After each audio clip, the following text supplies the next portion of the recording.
Hello, everyone, and welcome to what is bound to be another fabulous Tuesday here in sunny Tulsa, Oklahoma. I really got Steve with that one. Here we are. I hope you're doing well. It's You're funny. on a whole new level, man. What happened? What went right today? You know what went right? I'll tell you what went right. We talked about yesterday on stream. We just had Thanksgiving. That's not what went right. Thanksgiving was great. I mean, you're just jacked right now. It's crazy. I've been watching Ted Lasso. Okay, so you're just happier about the world. It is so positive. It's such positive energy, you know? I just needed it. I needed the positivity. I also think... It's a glowing recommendation for the show. I think another thing that happened also, I mentioned Ted Lasso. If you haven't seen it, it's a show on the Apple TV or whatever it's called. Yeah, they finally got us to buy it, I guess. Yeah, and it's a great show. But, you know, I don't think it'll happen, but there's a chant that happens in there for one of the players that just gets stuck in my head. And it's not exactly PG. So if I start saying something off color, just be aware. I'm sorry. I'm going to pre-apologize. You can just go ahead and say that for anything that you want to say on the stream. Let's just open that. Can we clip that and just put it at the front of every stream from now on? What are you doing here? This is called a French press. Are you familiar with the technology? You know, basically take I usually don't like anything French, so... Hate the fries. Yeah, that's right. Hate pastry. Hate the mustard. You know. This is a French press, yeah. So it just sounded really nice to have this, but I don't want to wait to brew it because then we'd be even later than we were today. Apparently, by the way, French press, at some point was hipster, right? Yeah. Or like not hip, yeah, I guess hipster. Yeah, hipster, right? Yeah. But now actually, it's not a pour over. Pour over is the hipster thing, right? And there's also that reverse Russian.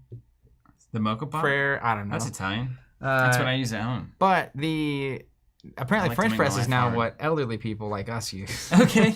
Yeah, everything that once was cool becomes lame. I mean, it's fine. When I was cool, the French press, you go home and your mom's making a pot of coffee in the old Bun coffee maker. And it's like, oh, you don't have a French press? You are an heir to that fortune, ultimately. That's right. Yeah, that's my cousin's uncle's uncle, distantly related. Anyway, just kidding. I make that joke a lot. I'm not trying to make a statement here. I just really wanted some coffee, and I didn't want to make people wait longer to listen to us. Do you want me to fill you up? Yeah, please. Whip you up there? So anyways, I think two things have happened. Ted Lasso has just put me in a good mood. It's just... end of the year. I don't know how to explain it. You just less stress. Or more stress sometimes. It's really not stressful. It's just enjoyable. Anyways... The other thing that happened is I haven't been traveling. Yeah. So that means a few things. Yeah, doing nothing makes the heart grow fonder, honestly. Well, just my energy levels are higher. I'm less exhausted. I'm missing less work, so my work week is less jammed in. Mm-hmm. Have more time to think. Feeling good. All right. Well, party on, man. I mean, that gets me excited, too. How are you doing? I'm doing better now. I'm ready to go. So you got that lasso energy. You're spreading it around, man. Let's spread it around our whole lives. You really just make things better. When you do watch it, I think you'll feel the same way. A little bit. And now, one thing I've been wondering is how much responsibility a person has for their own happiness. And you're a textbook example today of clearly there's some level of agency on your particular mood today. So would you say, here's the question, bringing it down. Would you say you made a decision to watch Ted Lasso, which made you feel good, ergo, you're responsible for feeling good because you made the decision to watch Ted Lasso? Or would you say that your decision to watch Ted Lasso came out of some sort of ethereal process, and that watching Ted Lasso, afterwards you made the choice to be more optimistic about the world, and it made that choice easier for you? Well, that's a nuanced question. None, really. But I can give you a really... I thought it was down the line. That's a weirdly deep question. Yeah, no, it's a really good question. That's been on my mind lately. Well, also, I know you're thinking about refining the way the streams work and all that process. We're kind of messing around with just like yesterday. We went off the rails for like an hour. Yeah. On like NFTs and like who knows what. Yeah, we really have been going off the rails more and more. I think it's the end of the year, and it's also that we're talking about the ideas of what we should be doing with this show. Like, it needs to be a little bit more of a show now. It was a survival mechanism. Yeah. And now it's like, all right, what's the goal? Like, what's the idea behind it? And without killing the organic vibe of it. We've been doing it long enough that it's a process. Like, it's very much, it's not new. Like, we played every Arkham campaign in existence. Literally, we have now caught up. So like at first, it's like I'm learning the game. It's exciting. It's new. It's this challenge. I'm really focused. But you do it enough, and all of a sudden, same thing with Flesh and Blood, right? We've been doing this for over a year now, right? What month are we in? This is November. What day is it? Yeah, well over a November. year. Yeah, so pay your credit card if it's at the first. So, I'll tell you what. That's how I live my life. That's on automatic. Yeah, I can't not do it. Well, Zach, some of us don't always have the funds. Well, so we've got to look at our balance. This actually goes right back to the question you asked me earlier. Determine your own happiness, right? I think you're getting paid anyway. I haven't checked on your financials. 1 bazillion. Yeah. The man's finance and CEO, man. And I'm just out here in the cold. Who knows? It's just a blank check. It's making up for that, I don't know, 13 years roughly of very non-existent paychecks. But that said, for me. I would say even during the throes and struggles of Covenant's history, where not getting paid or getting paid very little, life was more hectic. Even the 2015, which is my... That was your Crucible year. Crucible year. I think... A thrilling story for those who know it. I think if you can zoom out, for me at least, if you zoom out on your life, I am in such, even at the worst point in my life, in such a fortunate position that, like, it's actually bizarre to think how easy it should be to be happy. Yeah.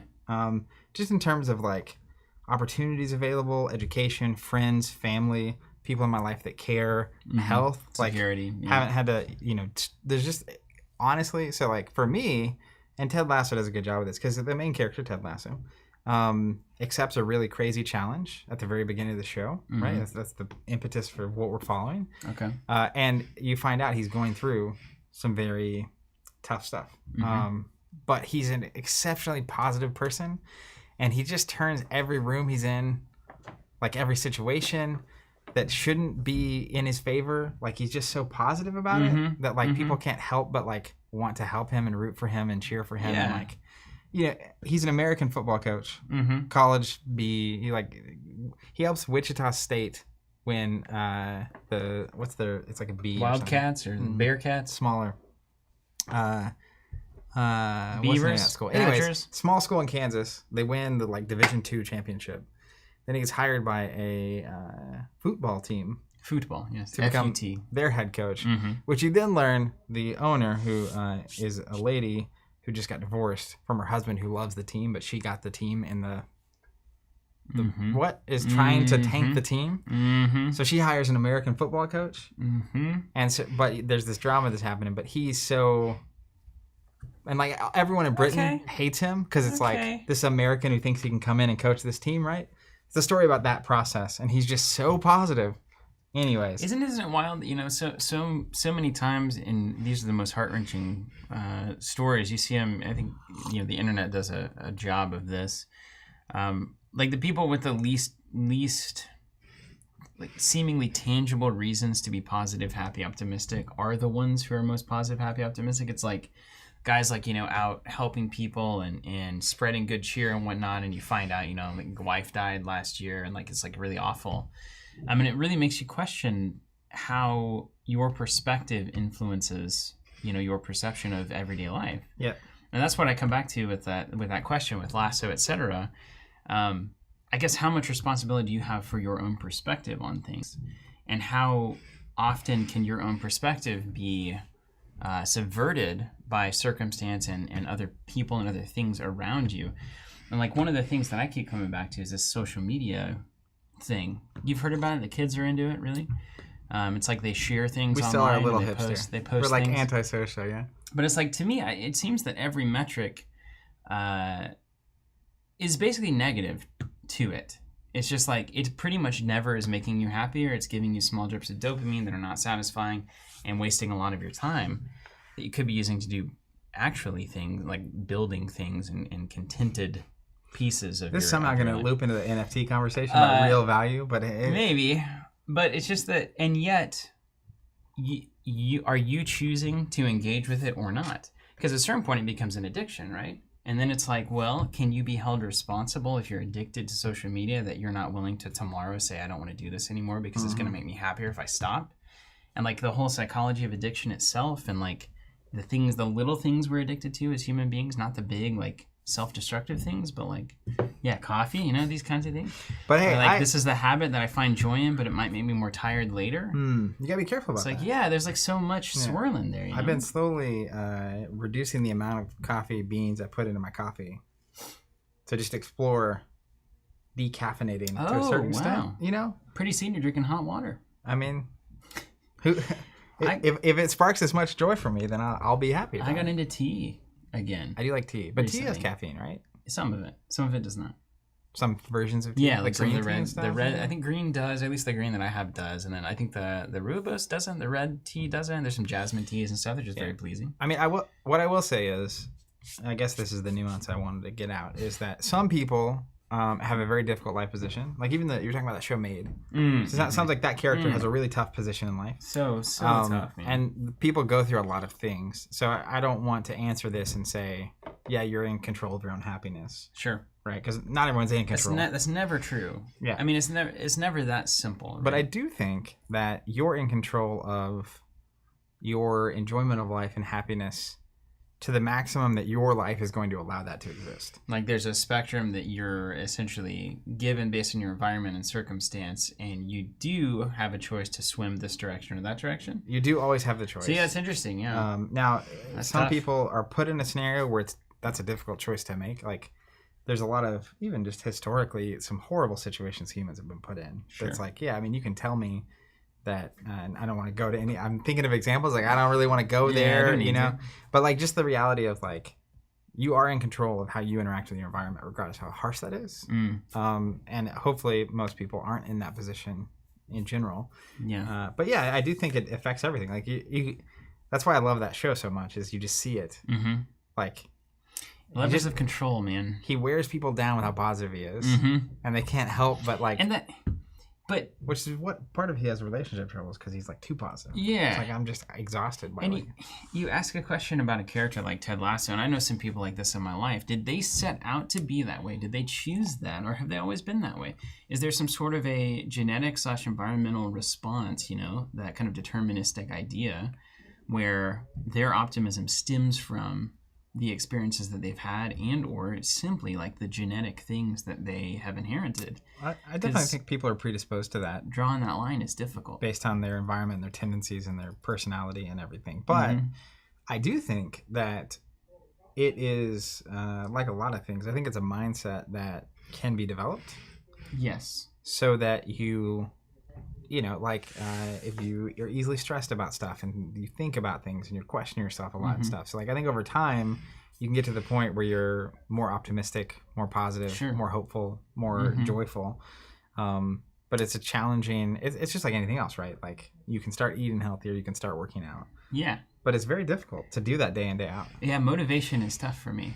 Like thinking, because like all, you know, my wife's a therapist, so like we discuss some of the deeper realities of that system, and it's like what we're talking about is like essentially self-inquiry, and that can be guided self-inquiry through like a therapist that's helping you kind of look deeper into yourself as to why things are the way they are, the way you feel about things. That very process was incredibly helpful for me. Yeah.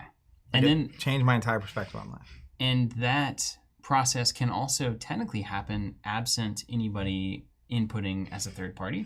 There's a lot of traditions of self-inquiry in the East, for instance. I mean, even silly stuff like watching Ted Lasso. First couple episodes it's like, I'm not positive enough.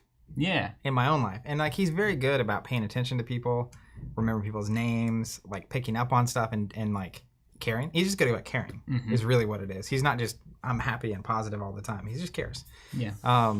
And so like you watch a show and it makes you realize like it's not I wasn't going to therapy and it's like you should like really pay attention to the people you care about more and like be more positive. It was just like it just hits you. Yeah. That's what there's art insight. Can do to you, right? There's insight there. There's realization there, yeah. But the thing that I always trip up on, which is I guess is the fundamental human problem of choice, right?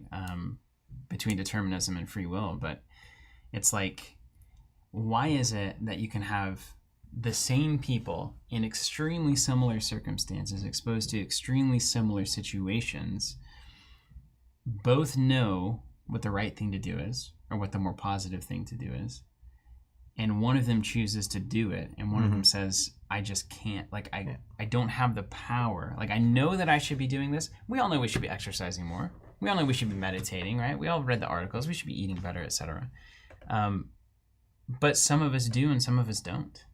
Yeah. And it's like, well, I don't always, like, I don't meet my own expectations a lot. Like, I fall out of exercising, and then I'm like, and then I have to feel bad about myself, and then I'm like, quit. And then I'm like, okay, I can inspire myself to get back in it.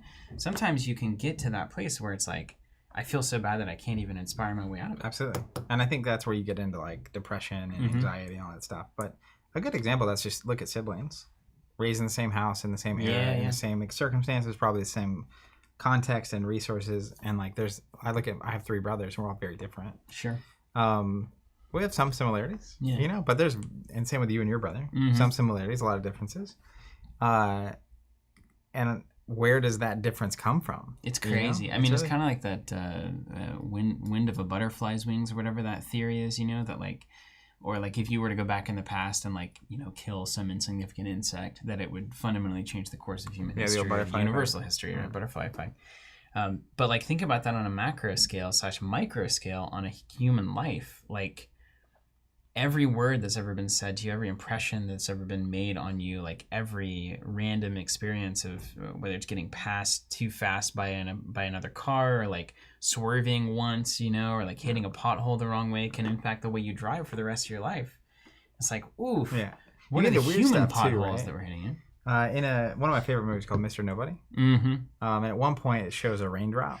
Yeah. And how that cascaded, like, hits a piece of paper, crazy, loses right? the number, goes down. It's like the egg hatching, and like there's all this different. It's like this chain of events that led to these different outcomes. Yes. And you can't control. The main thing for me is I just recognition you can't control any of that. Yeah. The only thing you can control is yourself. Yeah. And no matter, or so we think, regardless of your circumstance. Yeah. To whatever extent we know. But if that is not true, then like it doesn't matter anymore. It doesn't matter, right? It's fine. It feels true either way. I said that on the Reddit AMA, actually. I love 2 things from chat I've seen as this is going on, which I love.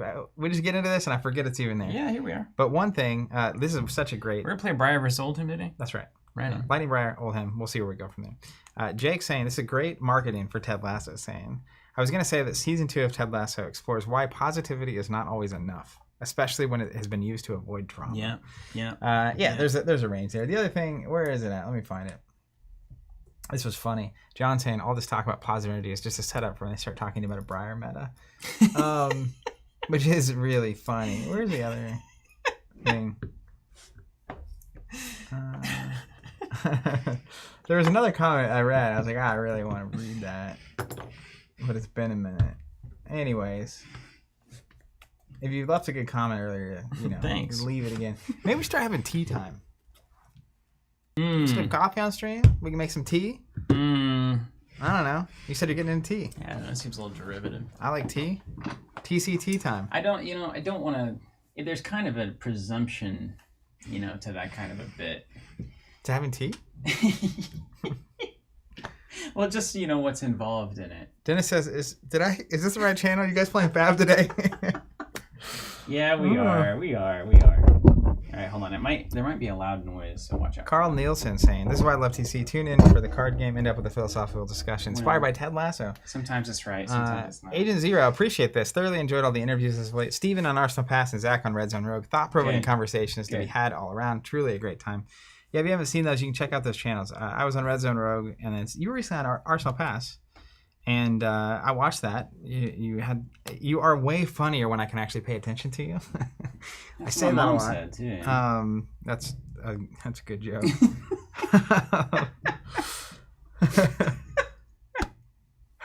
Jeb, this is funny. This is why I'm here. Saying if you left a good comment, leave it again. Quoting me, right? Yeah. And he says, wouldn't that take a positive attitude to rate your own comments as good? It's right there, isn't it? Lucas asking if we're playing the Italian national champions Kano list today. No, we are not.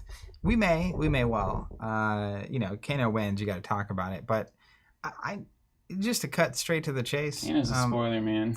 Steven does not like Kano in any form or fashion. Playing as it.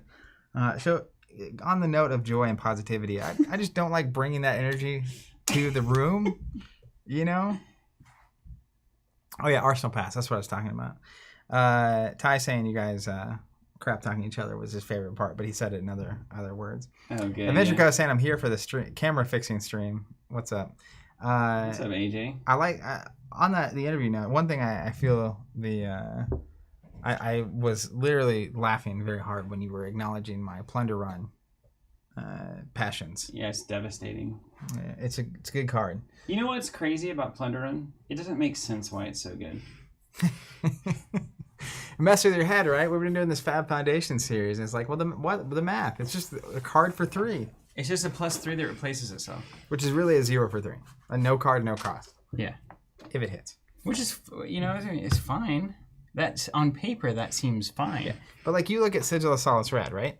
Let's pop that on the screen. Gain 3 life.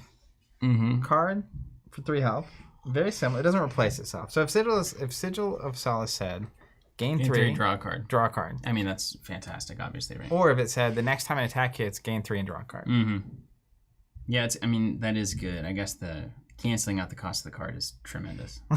It's the cost of something doing something for no cards to 1 card is infinite. It's I the same didn't 0 to 1, realize it right? was that. It is that good. But it's so basic. It's just a +1, 2, or 3 for free. Now, let's pretend. Now, Runeblade obviously makes it. Let's pretend that it is either halfway to getting go again on your next attack, a la Briar. There you go. Or it's a free rune chant out of Visceray. That's the problem. So it's like, well, now in the rune chant is definitely 1 damage, but it can also sometimes be -1 resource cost. Mm-hmm. It can also be like a hit effect, like consuming volition or whatever. So like in Runeblade, it's like the we're going to problem. the Can moon. we just get over it already? It's these stupid Runeblades, man. I have a hot take, and it has nothing to do with Oldhim or Lexi being like a direct counter to Briar. Well, good. I do not think Briar is a problem. No, I don't think Briar's a problem at all. I Runeblades don't think Plunder Run's a problem. Boring. I love that card, of course. Yeah. It does feel like Plunder Run should be the next attack, though, right? If the next attack hits, draw a card. We played it for like 6 months that way. I know, and it felt because it was so intuitive that that's how it should work. That's kind of why it should be. And then it was like, you know what? This is actually going to apply to any attack this turn. Can you sideboard me into Oldhim? Do you know what you're doing with this? Sure. What do you do? So, do you have those equipment I was mentioning to you? Yeah. Can you sideboard me into? Why do you do certain things against Oldhim or not? Rob, are you out there? Old Tolarian? Or Tark, technically, if you're there. So the first thing is Exude Confidence is pretty good into Oldhim. I'll let you take a look at that. What do I need? Gem. Tunic and Arcanite Skullcap. Got him. I didn't bring my gold version today, but... Wasn't ready. Your humor. You don't have a gold version, you peasant. Go play at the child's table. Okay, what are we cutting and why? Hold on.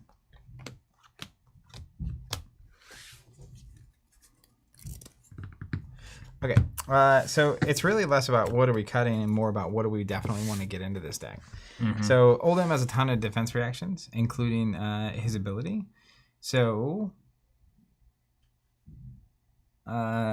Exude Confidence is really good in this match. Because you can basically, it really though? Yeah, it's really good. Well, yeah, the text does seem good. Especially because a lot of times it'll be like Plunder out of Arsenal, Nimblism for +3, play this at 10. Mm-hmm. Your opponent can't play any defense reaction to that or react with like Oldhim's ability. Mm-hmm. And then whatever you do after that also. All right, yeah, that seems good. Yeah. As far as the other stuff, I don't know. This is altered edition of Exude Confidence. Yeah, okay. I think I have another one over here. Let me just get it for you. It's even in this. I ran some of those in Azalea once. I'll grab you that in a second, because I have it in the other Briar deck. I don't think Electrify is gonna matter or Command and Conquer, really. Are we just saying nothing's gonna hit, basically? Like, so the problem with this is it costs money. Yeah. So Oh, I forgot what it's like to play Briar. Yeah. Right. Yeah. So in I guess couldn't old him, if he filter gives those you out. like one frost token, that's suddenly extremely unplayable. Yeah. As a card. Command and Conquer, he can always Crown of Seeds you. Yeah. So like you play this and he just like doesn't care. Yeah. Pulse is fine. I think it could be in this match. I don't think it needs to be though. So it's really these are the cards that are going in. Let's just shuffle it up then. Well, we just got to cut 3 reds. Is where we're at. Disgusting. Nathan Bradley saying Sting of Sorcery should go in. Does it ever not? It's already in. Yeah, it's always in. Isn't it? We run all the blues anyway because we're playing as Lexi, so it's similar. Oh, right. Yeah, Right. that we were already there. I have no idea what to even cut. Ian, no, there's not a generic card I haven't tried in Azalea. Oh, Ian. At a certain point, it was like 90% generics, and I was like, I don't think this is right. That was the comment that was amazing. Let me see if I can find it. It's saying that we got him into tabletop gaming 11 years ago? It was just very meaningful. Yeah. It was a very nice thing that you said. We were the flap of the butterfly in that moment. Finding the TC YouTube channel 12 years ago has drastically changed my life. It got me into the gaming hobby. That's incredible. How did you even... It was X-Wing. But were you looking for gaming content, or did you happen upon it? I think Ian got into X-Wing on a whim with a buddy who was like into Star Wars, and then looked up some stuff online, and then found our X-Wing videos. Yeah, we did plenty of them. My gosh, that's an understatement. The amount of hours of our stuff on YouTube, Staggering. Mostly unwatched. I don't know. Like Arcanic Crackle is a pretty good candidate to me. It's a fine. But it costs 0. Yeah, so does Exude Confidence. So it's another attack that costs 0 that's red that doesn't have Go Again built in. Yeah. You don't have too many of those because then you can't play out your whole hand. I'm also naturally going to be preventing all the little ping damage. Yeah. So the ping on the Arcanic is like less interesting to me. People might I don't know if that's the right thing to cut, but that's at least my logic for it. This is your deck organized by color. If you want to look through that to understand what you do, you just play the card. He don't care. I'm pretty sure I can figure this one out. All right. Give me a table shot, though. And the idea here is we never block, right? I mean, obviously they're excited, you gotta play in a game, etc. But you never block. No, you don't block. Okay. That is the rule here. Nobody wants to say it out loud, but yes, it is that. You don't want to block. Unless you have several embodiments, and yeah, that's about it. I feel like I need to look up and make sure the focus is good. I do really enjoy any time. You want to put our faces on the screen? Oh, yeah? Anytime that I get to run the rampart of the Ram's Head, mm-hmm. it makes me pleased. You running that in Cold Fall? Man, look at your spread. You got like 1,000 pieces of... Oh, it's because you got the shield as well. Adventure Code Gaming says, I started here because of the Destiny tokens, and I've been watching ever since. All right. Got him. Christian saying, sorry to ask again. No apology necessary. Never apologize. Dying to know, what are the equipment cases? I love how tight they are. So these are the Ultra Pro snaps. Weren't you having issues with them? I am having issues with them. Full disclosure. I just want to get you above the box. I got you. Cool. Thank you. So they are the Ultra Pro snaps. I'm a big fan, and for a few reasons. They like stack and they like lock in, so they kind of like don't slide around if you stack them up. Their card size, so they fit like in deck boxes. That's the main reason that I am a huge fan of them. But like, let me find, where's that? In case we end up. Is this too bright? No, it's not too bright. Let's check the focus. Like this is my spring tunic. I noticed this weekend when I was looking at the top, the case is like bent. So I'm exploring some options. I don't know how well you can see it on the camera up there or not. But there's a pretty good curve going on. So I took this card out just to see if it was bent this weekend. And it wasn't. And people were saying that basically the cases are a little bent sometimes. But like there's enough space in there that it doesn't really bend the card. But it still makes me a little nervous. So I'm exploring why and what that is. And if it's affecting my cards and some alternatives. But it's really tough for me to run anything that doesn't fit in a deck box. Might have to just make our own deck box that fits bigger cases. Okay. I get enough spam messages from manufacturers in China. Did we ask? Yeah, right? My goodness. Did we ask how people found us, or is that just some people are starting to That's because Ian said he found us in 2012. I was going to say, like, this is This is awesome. Hank saying, just got around to watching an interview with Red Zone Rogue. Such an awesome. Oh, thanks. What a pleasure to watch. What an interesting one to choose to read, Zach. He said Zach, so I started reading it, and then I didn't know he was gonna like ask a question about it, and then it was just like a really nice thing to say about. You did, yeah. You really came across well in that interview. I was startled. Just so warm and genuine, unlike ever. Benjamin Dodd found us through X-Wing, the old X-Wing blogs. Benjamin Dodd's probably been around a long Theorist time. was involved in that, no doubt. Hope Jeff's doing okay. Evan Gassman, I found TC after looking for vlogs from either Gamma or Gen Con 2010 or 2011. Nathan Bradley, buddy there from Tennessee. Number of games that Steven and Zach have dragged me and my friends into at this point is nauseating. That's not exactly high praise, Nathan. Jeb Davis here also because of the X-Wing years. Wow, Jonas Ben saying, I remember you guys from the Mompoc tutorial. Now that's some vintage Covenant right there. Remember they... I wasn't even in that video. Isn't that crazy? Yeah. You and Dylan. One of our best. I Hank Jr. Well, if I'm going to be the super positive guy, you can be the other one. I watched that. There was, I think it was SNL, they had the Thanksgiving... Man, I got to tell you, comedy isn't funny anymore. I'm truly getting old. But they had the Thanksgiving... I guess recall episode where they showed a lot of like the famous Thanksgiving episodes from throughout the past, and they led with a Debbie Downer episode. She's one of my favorite, like that comedian. I can't remember her name. She's like one of the unsung heroes of SNL. So good. Anyway, it was food for thought for comedy. Like just being sad is actually sometimes very funny. I know people like that. Let's see. Professor Plywood, Netrunner got me into your content. It's been nice coming back to you guys now with Fab. Well, that's great. Oh, now this is a comment that's not even complimenting me, it's you. John saying, Great, my it. first exposure was Steven's commentary on the best Netrunner game ever played, Hoyland versus Timmy. Oh, man, that game was great. Is that the one you were like freaking out about? Yeah, I was freaking out constantly during that period of my life with sense. Netrunner. But like that game in particular was just like... Honestly, that's probably the best of tabletop gaming like that I've ever witnessed. Like in terms of the game, what the game is, where the meta was, the cards that were available, the players that were playing, like the whole thing matched up perfectly. Talk about different personas, Timmy Wong versus Hoyland. Just like, oh, it's so good. You know, Hoyland basically comes in like a beanie and cutoffs. He's kind of like the Dan of the UK. You know, you essentially picture him like cracking a beer, The British and, like, Dan. Crushing it and being like very Like Stone Cold Steve intimidating and Austin. wild and like doing crazy plays. And then Timmy Wong's over here like the freaking mathematician, the analyst, somehow playing Netrunner with like 1 credit the whole time. Somehow. It's crazy. Like never having any kind of a cushion. Always making like having just enough for the run, you know, like just perfect. Zeroes it out every time. And then has the recovery. It's just like, How is this possible? it was just insane. Yeah, It he just was nuts. a true wizard. And like watching him play was kind of just a spectacle because you can't really even understand it. Chris saying, I found you guys a million years ago for Ashes, then refound you when I was looking up how to play Transformers TCG because that game was all over my local game store scene. Rachel Dratch, yes, thank you. It was Rachel Dratch. She's awesome. There was another comment. I didn't know Colin came along for Marvel Champions. That's cool. Nice. Yeah. The Colin. Well, one of the Collins. Honing Man I himself. like this. Like Kevin Gobbler saying, I found you guys because of your Lord of the Rings TCG video. There we go. Someone asked me, where was that? What was I on recently?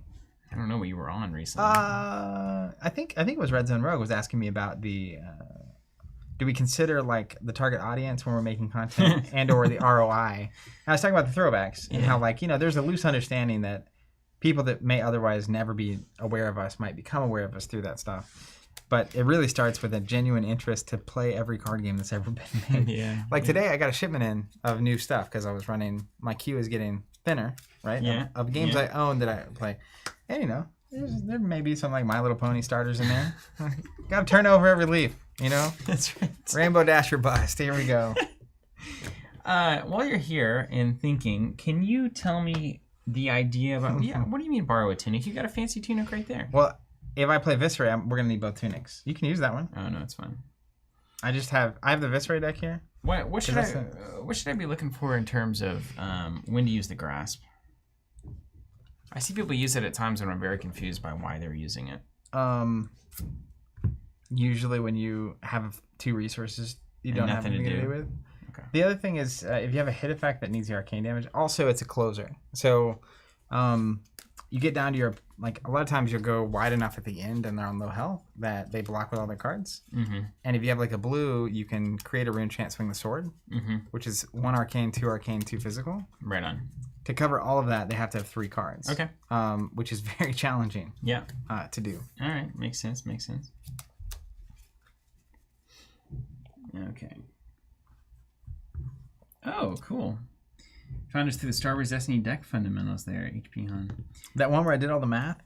It's like the spreadsheets. You know that? Yeah. Absolutely. That was good. Fab Foundations #2 is actually ready to be published. Oh my goodness. I might publish it today. That's the attacking and blocking? Attacking and defending. Yeah. Really, there should be like one word for that process. Plain Fab. How to play the game. Yeah. I don't know. I think SEO will be kind to us on that one. Somebody like Google is like, how to attack. Nobody's going to Google that. That's pretty. This is a real throwback, and Robert will love hearing this. Saying the thing that hooked me on TC was a handwritten note from Robert in my X-Wing template order. I thought it was such a cool personal touch. Yeah, fortunately, at some point, that became infeasible for us to sign every invoice. It's a good problem. Is my board illegal? Oh, this thing. I'm doing the brick because I don't want to get off the playmat. That's how a lot of people do it, actually. It makes a ton of sense, right? Yeah, I mean, you could, and you have so much space, you could technically like go here. I don't want to be off the playmat. Dude, I'm just. I want to be in the arena. Easy killer. I got to redo everything. I will say, the 3rd episode of Fab Foundations is about tempo. Probably the best one. We filmed it twice. Yeah. Because we did it once, realized we couldn't quite explain it in a way that we were happy with. It's tough. That's a tough and deceptive topic in Flesh and Blood. It's so tough, man. So tough. Mattis, hey guys, yeah, and then hashtag you made me buy this game. Just bought this 4 Blitz decks to play with my wife. Thank you for promoting such a good game. Well, we're honestly fortunate to have such a great game to promote and a publisher to work with. Huge fans of Legend Story Studios. Makes it easier, doesn't it? Yeah. Cardboardcast asking, did Brendan talk me into setting up my equipment like this, or am I trolling? This is actually totally random. It's the first time I've ever done this. That's how I Brendan just didn't plays. want it down here. That's 100% how he sets it up. Yep. Makes me like it less. Part of it is, I think, he normally has like a phone around to keep score when you're playing on like Discord. Why does he do everything wrong? It is easier when you're playing on computer. Well, yeah. But is easy really the metric we're looking at these days? If I'm playing Flesh and Blood at 6 in the morning over Discord, easier is what I'm looking for. Interesting. I guess that's why I don't play at 3 in the morning or whatever. You guys must be pretty cool. I don't know if that's the word. If that's cool, then I'm the Miles Davis of Flesh and Blood. Listen up, everybody. I'm playing Flesh and Blood at 6 in the morning. Oh, he's so cool. Buy this guy a drink. Let's roll to see who goes first before I get too far. Even Steven. It's on. We'll be using our Majestic token line today. I'll go first. The most affordable token set probably ever made as far as payout for the cash. What, 20 bucks? I think it's 20 bucks, I think. 25, 20? I think it's 20, right? I think you're 20. It's Board's 20. 20? It's definitely 20. So good. I'm just verifying here. Trust with verifying. That's highway robbery. So that's what that means. Yeah, $20 for all that love. It's nuts. On that note, I teased in the description of this stream conversations around NFTs, digital card games, digital. You did that? Things. Yeah. You gotta tell me what you're doing these days. No, I mean it was just, I said probably continue the discussion around this kind of a thing. It was not guaranteed. We went Ted Lasso instead, which is fine. Of course. But we are planning to talk about that on the podcast this week. So if that topic infuriates you half as much as it does Steven, you should join us for that episode. Because I'm doing some digging, and then we'll get to the game. I'm doing some digging, and oh my goodness, you will not believe half of the stuff I'm going to tell you on that podcast. It's going to be phenomenal. I talked to Will, I believe it's Will, on our Discord. He messaged me afterwards and had a lot to say, but also a mid-30s philosopher. So we had a lot to discuss. Anyway, based on what I know of you, you would have a lot to discuss. It harmonized my opinion and codified it. Now, every card in my hand is going to be good, right? Because these are all good cards. They should be, yeah. Yeah. Okay. I know it's going to be weird for you.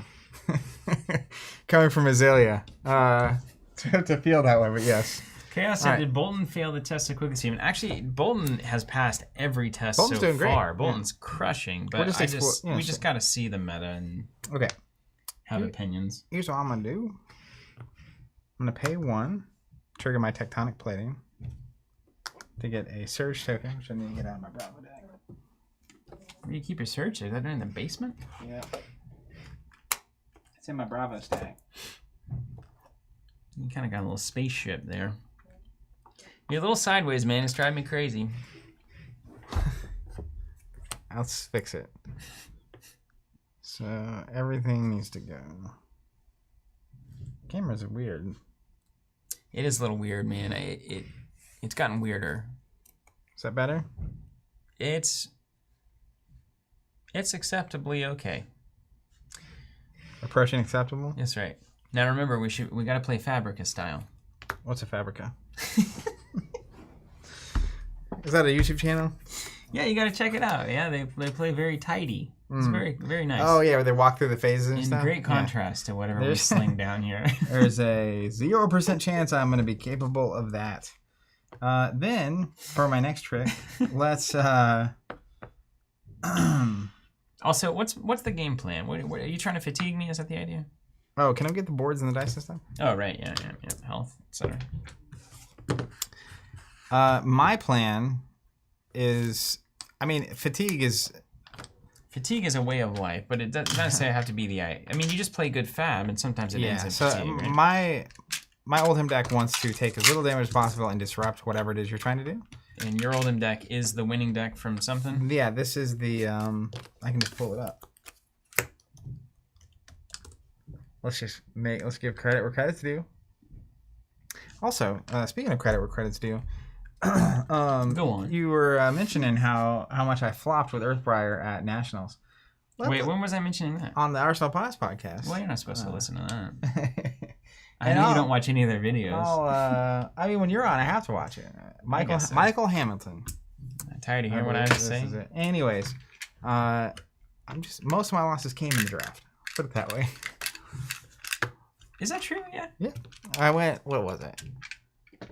7-3 in constructed, and the 2 of the losses were the first 2 games where I was like, "Oh no, this is wrong." So you were able to course correct. It's not the worst day. It wasn't great, but it wasn't the worst day ever. Anyways, create a surge, play a red sigil of Solace. See, we can even accommodate that with the boards, and you can even align them like a psychopath. Wonderful, thank you. And now Arsenal Pass. Okay. Wonderful, thank you. Wonderful. Thanks for coming to my TED Talk. All right, the start of the turn. Any start of turn triggers are going to happen here. Passively, the Spring Tunic is going to gain 1 counter. That's going to last all of 30 seconds. Mm-hmm. Okay. And then, so what's a sword swing? Okay. You play... No. No. What? No. Did you say something? Okay, hold on. I gotta put my head in Oldhim mode. Okay. Right? Oldhim mode. So it's likely I might have 1 less card from an ice reaction. Yep. This is true. And it's likely that you have a 2. Okay. Let's play Nimblism, Ball Lightning for 6.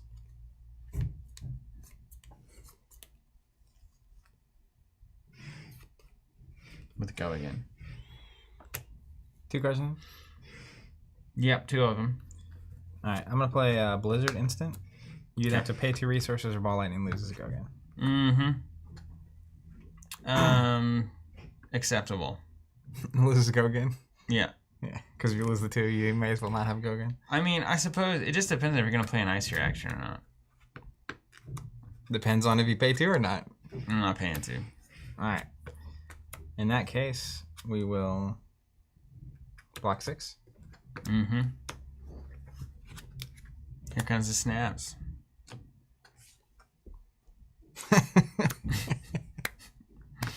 I mean, you could, you know? Yeah, you definitely can.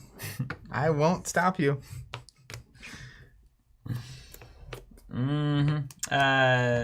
Acceptable, etc. Pass.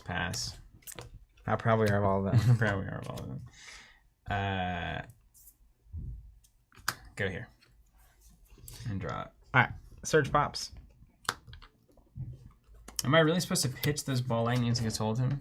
So, a lot of people You're supposed to do the late game, like play 3 ball lightning kind of thing? Well, it's not that crazy. You basically sting a sorcery into ball lightnings.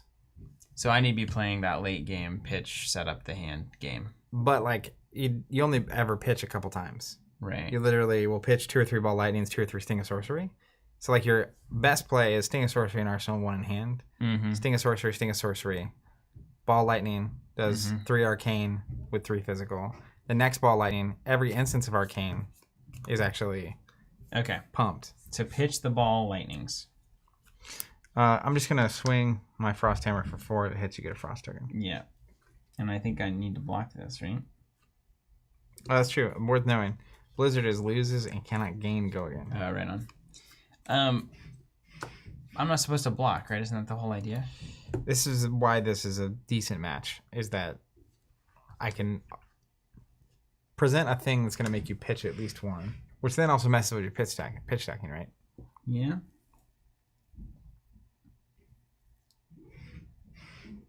It's still an acceptable turn. I'll take it. Okay. Take it all. And then Let's see how bad this goes. Frost me. I need to. Oh, that's with my Lexi got. This is the problem with having so many decks, Bill. Well, you got your little playtime in the mornings. That makes it worth it at least. Playtime. Hey, we're playing Mindbug tomorrow. Come check that out. This is going to be a great little stream. I think it's going to be a good game. You heard of Richard Garfield before? Somewhere. He's done some work. He did that MetaZoo game, right?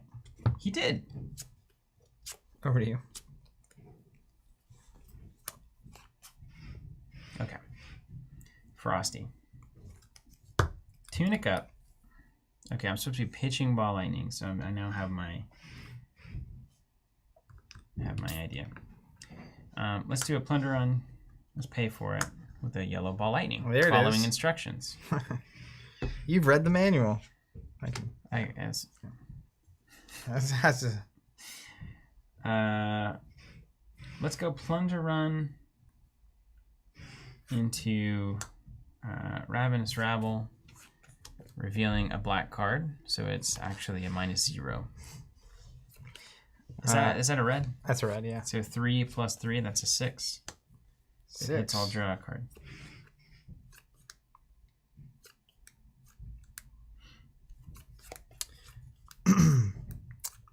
Let's block.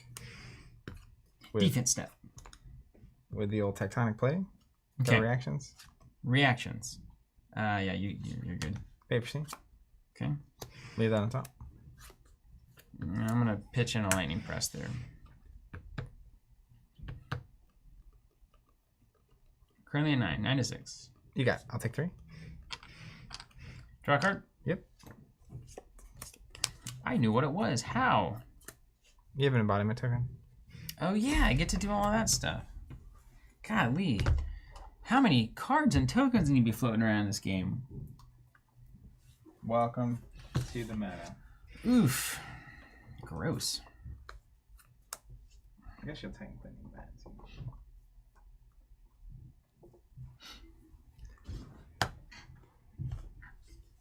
I mean, you don't need these.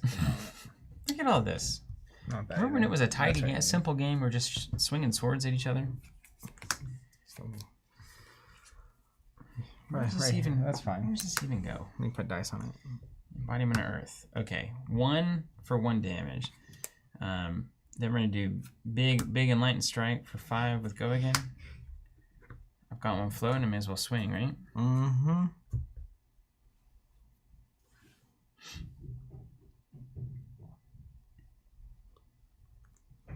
Mattis, he played a sigil first turn. Is it 43? All right, let's pay 1.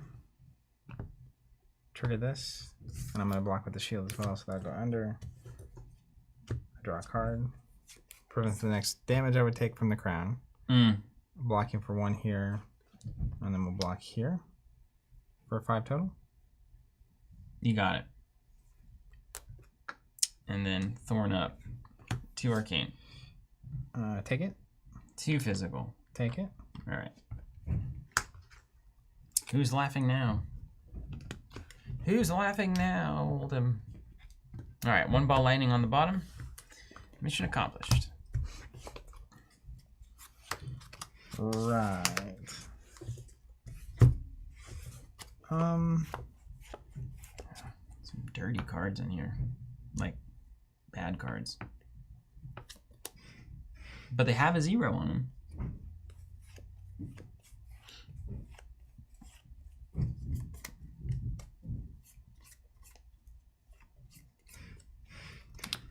Just go Sigil of Solace, red, Arsenal Pass. Boring.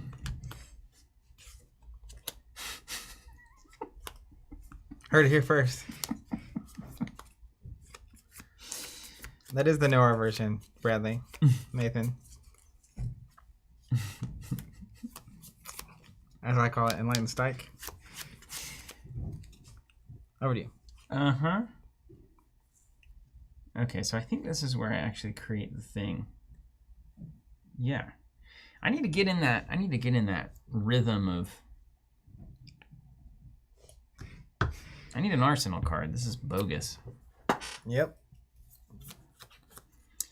Steven doesn't play without an arsenal card, okay?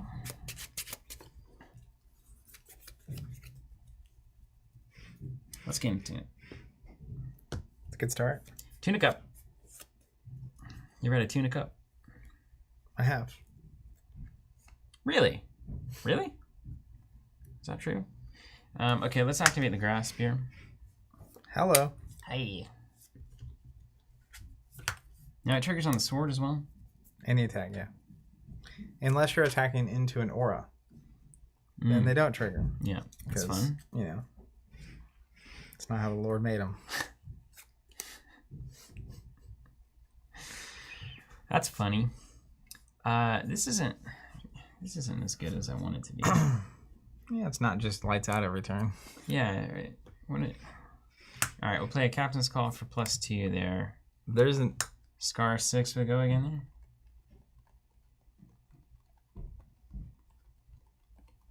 Got 1 floater. Mm-hmm. Yeah, Rune Champ pops. Yeah. Lucas, my Bolton list is essentially it's essentially the list that's been running around forever. It's either Jason Lai or Jason Lay or Billy Lai. There's 2 Lai or Lay Bolton players, and it's a riff on one of theirs with a few more blues in it. But I would just start there. That deck is extremely well tuned. It's good. Jason, I think it's LAI. Look up like LAI Jason Lai on the Fab TCG deck list area. I'll take the Rin Chant. Great. No, I'll pay the Rin Chant. What am I doing? Great. Pay the Rin Chant. It's gone. Okay. And then I'll touch pay my cards. 1 here to block, and then I'll also block here. Blocking for 4 currently. 4. That's right. 4. Take 4. 2. Take 2. Call you in the morning. Embodiment token. Swing 2 arcane. Pay 1 of the arcane, take the other. Mm. And then I will take 2 damage. All right. And then I'll pass to the end phase. Mm-hmm.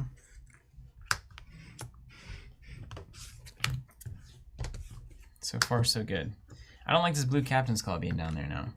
Blue Captain's Call, On the bottom of the yellow deck. ball lightning. Not ideal. Alright. I'm going to pitch to create a surge. Then we're going to play Command Conquer. Yeah. It's interesting that sometimes your hand's bad. Like, look at this. Yeah. All 9 attacks. What is this? That's what we call the old Briar Potato. Why is this happening in a championship deck? It shouldn't happens happen. sometimes. This But should not the deck happen. is so efficient that it can recover from this. Well, it's about to block a CNC first. That's all you have to do. And then what do I pitch up? Well, then you probably play 2 zeros to create an embodiment of lightning. Yeah. To just carry into the next round. Okay. I can definitely do that. I'll just block it with those blue plunders. Yeah. And then I'll waste my time in the arsenal of this yellow plunder. It's totally fine. Okay. You block. I'll draw back up. Okay. Play a weave for no reason. Play a captain's call for no reason. Get an embodiment of lightning. He's glowing. Oh no. And then it's. Do I even swing for 2 here off the tunic? Maybe. It's just sitting there doing nothing. Driving me crazy. Are you a swing for 2 here? I'm probably a Arsenal pass. Save the tunic counter. Done. I played Bolton. I know how to do that. It also doesn't give me the chance to do Oldham things. Yeah. Which is True. Kind of ideal. True.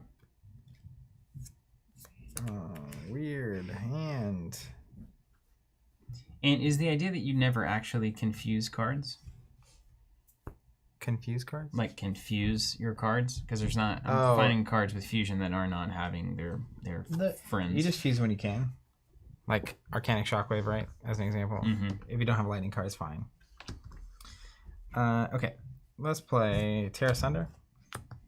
Terra what? Terra Sunder. Create a surge, and then I'll swing the hammer for 5 with Dominate. If it hits, you have to discard 2 cards. It does not have the ice effect. 5 with Dominate, no ice. Mm-hmm.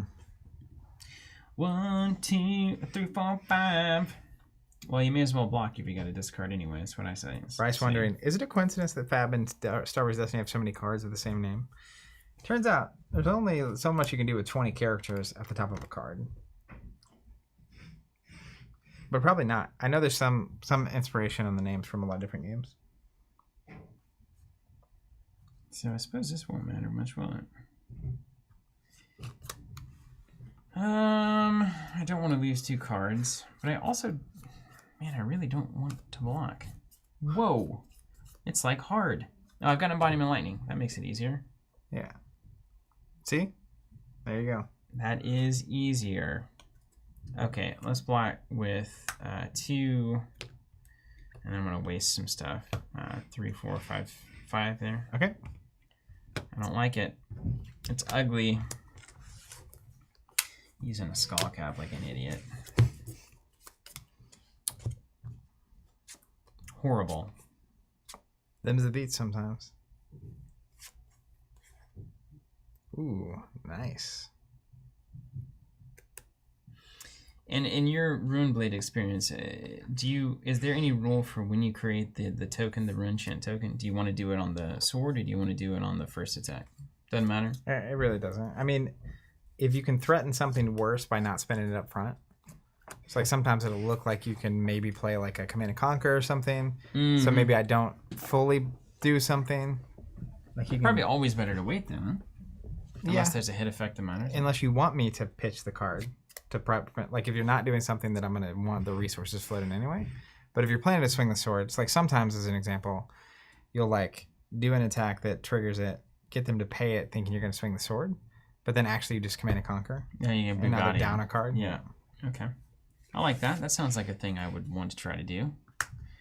Let's pitch that. Sting of Sorcery. He's a stacking. He knows how to follow directions. Let's make a Rune Chant here. Let's do a Plunder Run. Lightning with Go Again with the lightning body. Alright. Coming at you for 6. I don't like these breakpoints being 6 and 5. Yeah, 6 is not ideal. Agreed. It's a nasty breakpoint.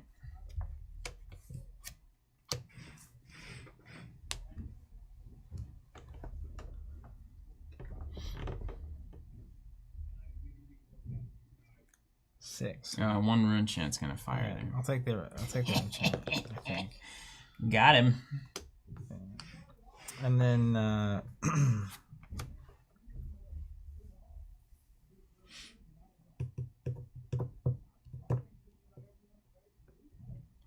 Mario theme song in my head. Strange.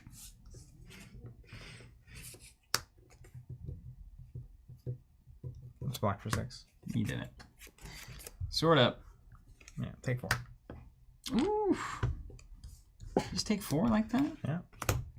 Like it's nothing?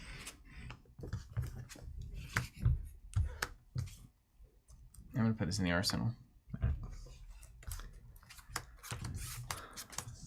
Let's create a search. Play a Channel Lake Frigid. And then we will swing the hammer with an ice card. So it is Frosty thing. Yeah.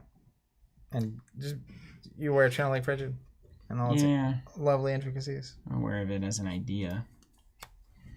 Everything costs 1 more, basically. It's like an ice token that never goes away.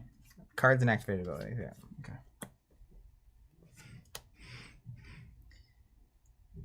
Okay. So all cards cost more. Mm-hmm. Is what you're saying. Really puts a bit of a downer. It does slow it down a little bit, yeah.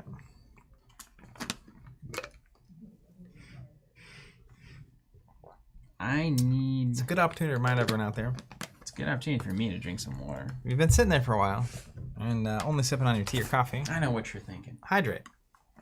Hydro brain. Hydro life. Okay, I can play out of this, right? Everything costs 1 more. And it cost me 1 to use the tunic at that point, right? So it cost you 1 to get pointless. That's right. Yeah. You've made a tunic pointless. Tunic up. Ergo. Any card? Cards and abilities. Even reaction cards? That's right. It's cold up in here. So let's calculate. 1,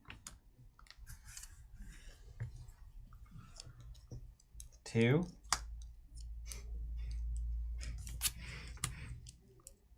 hope you have a blue. 3, 4. So I think I can pay it. 2 for the first thing because of the frostbite. 3, 4. Should cost me 4. Unless you got shenanigans. And can you get me the non-blank version of Exude Confidence just so I can see Asking it for a friend. later? Yeah. I sure can. You want to hand me a blank version? Sure. If it was somewhere. Yeah, I found one over here. I don't know. Oh, weird. Yeah, Just weird. came It's from in somewhere random. my hand there.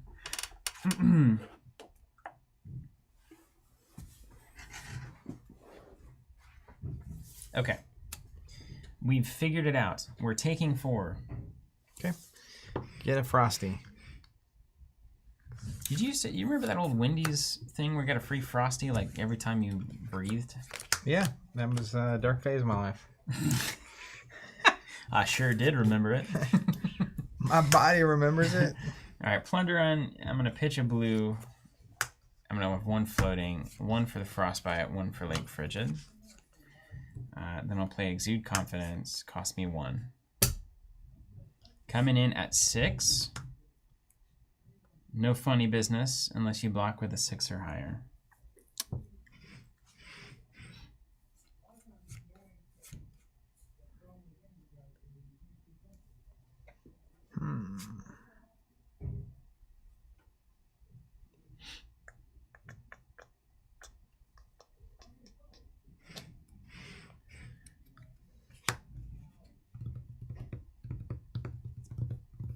And use that ability, it would cost 4, right? Yep. That's not good value. So you're at 6 and draw a card. 6 and draw. No go again, but maybe I'll snap it. Probably won't, because I'm in frigid. From frigid. I'm so cold. No block. No block. No block. Take 6. Unless you have something else you want to do. I might.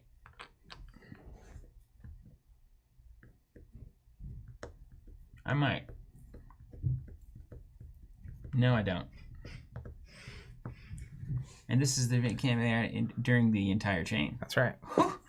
Why'd you not block that? Don't want to. What's going on? So I draw a card? Yeah. I kind of want to go again. Hold on. I might snap this now. Pay 1 to snaps. Ooh, can't do that. Let's give it +3. Pitch for that. So basically, you don't have go again. You have to pay 1 to get go again. Mm. I could block it, but it's just not that threatening, ultimately. So take 9. Take 9 and draw a card and put it in the arsenal. Threatening enough, though.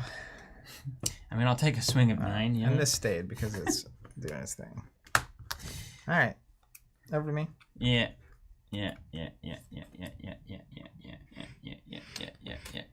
This pops. Yeah. I'm going to pay 1 to create another one. And then I'll pay 5 for a Glacial Footsteps at 8. Just a stupid glacial at 8. And that's going to keep your little lake in. It is, yeah. It's part of why I did what I did. Ooh, he's a lake man. He got a cool lake. Glacial for 8, that's dumb. Why would anybody play that?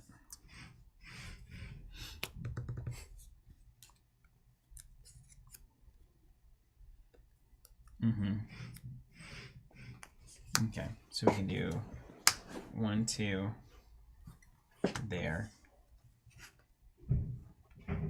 And then okay, all right, I see, I get it. It's just really annoying. It's very difficult. You're a cool guy with your abilities there. Cool, very cool. Talking about Santa? Yeah, it's awesome. Yeah, very nice how it's hard. Yeah, you can imagine too. The Yeah, first time you're playing against this in a tournament. Yeah. And it's like, oh no. So I'll pitch this guy, go here, and that'll be like kind of annoying for you. And then I'll go here, adding to the annoyance. And then I'll go here, also somewhat annoying. Huh. Well, I don't want to block it, right? I don't block this. Nobody blocks this. You right? just take 8. It's just 8. Yeah, it's just 8. This stays. Arsenal pass. You know they're saying moving to end phase now. Wankers. It's glorious.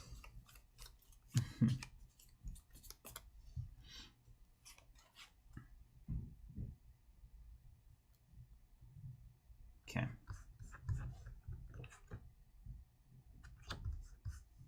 Okay. Well, I've got problems.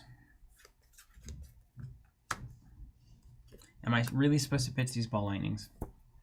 Yeah. I mean, you want 3 of them at the end of the game. Okay. Do you think we're even going to get there, though? You already have me down to 20. Well, I don't know. You're supposed to be playing better. Here's a Ravenous Travel. Pitch a ball lightning there. Showing you a red snatch. Coming in for 4. Cards name? 3. No block. Okay.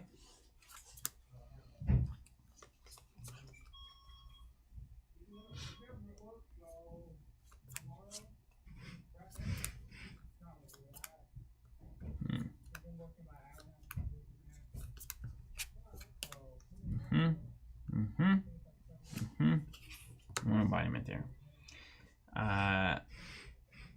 Let's go Rabble for 3.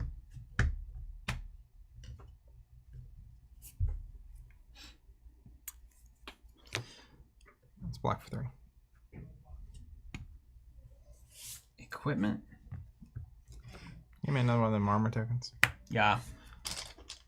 You mean the Majestic Armor tokens available on teamcovenant.com? Did you check on covenant.com recently? I check on it every 12 months. 12 months, but what if they're up? Like, we don't want to get bought. bought. Knows. Yeah, he knows. He knows. They do technology services in Texas. Apparently. Very inspiring company. I would. Yeah. I have nothing to do with this card. Excellent. We've created efficiency. Yeah, I should have blocked with this. So you get 2 damage. Brain if time. I lose by 2, this is why. I mean, I could make it look like I intended to do this, but I'm not going to do it.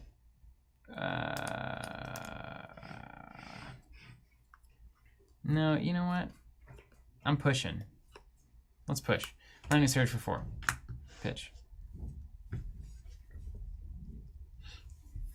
You don't seem like you want to block with that little pretty hand. I don't. Take 4. Oh my gosh. It couldn't be easier. I'm not playing this right. But I'm having a good time doing it. Creator of the deck is like, oh no, this is wrong. I don't feel like you're supposed to be taking damage. That's what I'm supposed to be doing. I just see the ball lightning's going to the bottom of the deck, so at some point I gotta let you just eat that. Seismic Surge here. So I'll pay 2 for Okanold. Using it? You got fancy with Okanold, didn't you? Yeah. So coming in for 9 with Dominate, and if it hits, 2 random cards go on the bottom of your deck. Okay. 9 with Dominate. If it hits, 2 random cards go on the bottom of my deck. What up, Here Done Bacon? Tom asking, do you guys ever do an in-depth turn sequence video? I don't think we have. Not in general. Well, I'll tell you. The 2 random cards going to the bottom of that. 9 with Dominate. Now let's get some playable cards. Let's block 4 with the embodiments. Okay. And then pass again. Take 5. I'll call you in the morning, of course.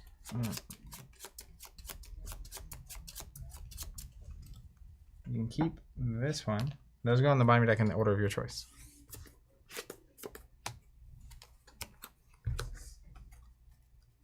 Arsenal past you. And the lake is officially... I'm so cold. I'll pass this in Arsenal.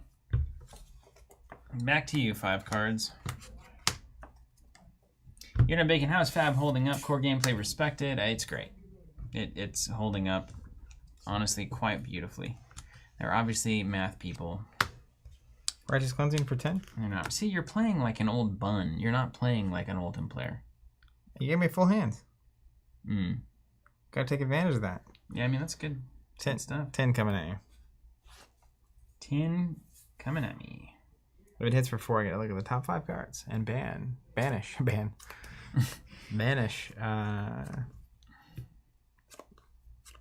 some of them. It can't hit. You can hit, just don't let it do. I mean, 10, I mean... It's a lot of damage.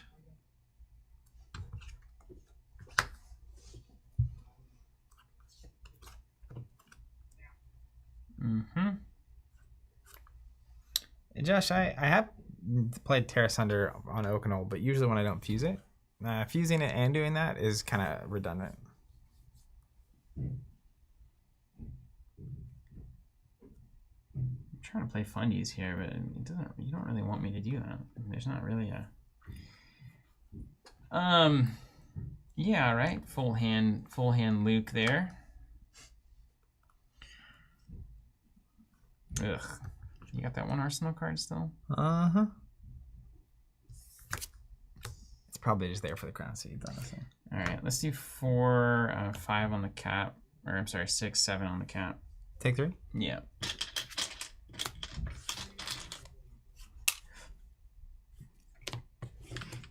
Over to you.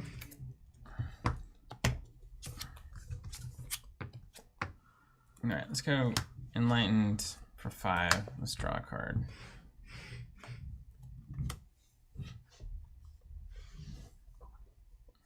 Pay 1. Just crown seeds. Put this on bottom. Draw a card. Interesting. Let's.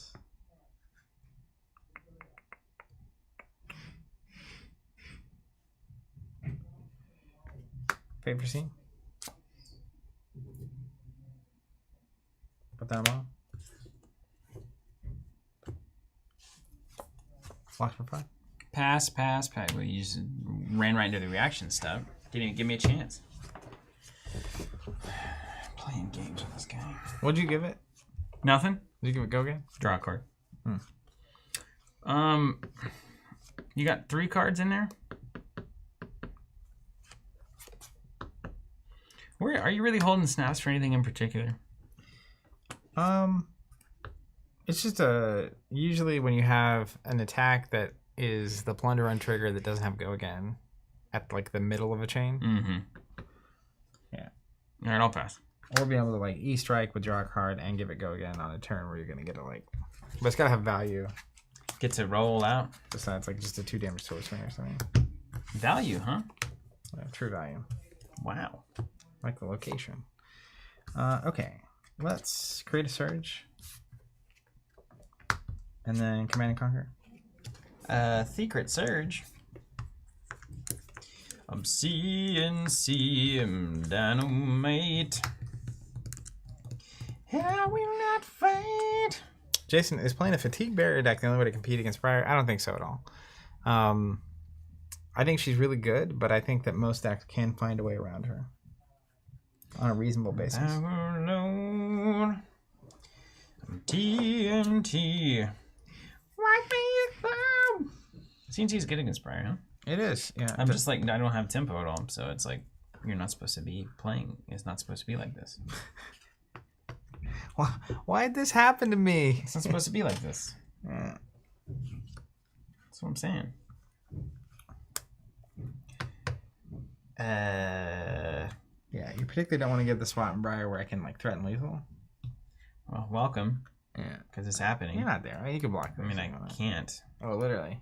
I mean, I can't block it in a way that it doesn't. I mean, if I dump my whole hand to block this card, it's not getting better for me. Yeah. I mean, I will say, like, a lot of old ham. A lot of his hands. A lot of times it would feel like hammer for 4. Yeah, I've been waiting to see that. Yeah, it hasn't been. I haven't seen it once. Yeah, I've just been. In fact, actually, throwing the nukes out, you know. I've seen it once off the one card, you know, but. I think, yeah, that's fine. I take it. Right. It did it. Arsenal pass. You got a rabble. I got rabbled.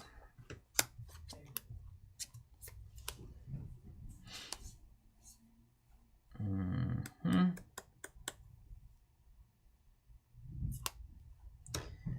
All right, let's go. Nimblism. Exude confidence for 7. This is a good example. And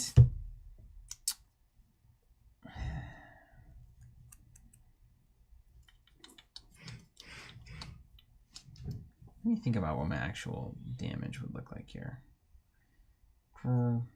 Yeah, that's good. Okay, let's come in for 7 here.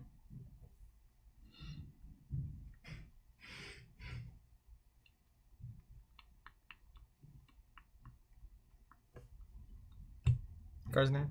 2.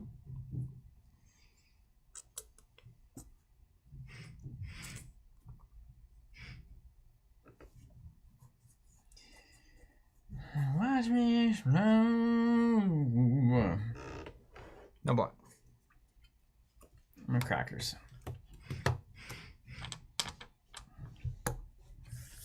Let's go ball lightning for 1. Blue ball lightning there.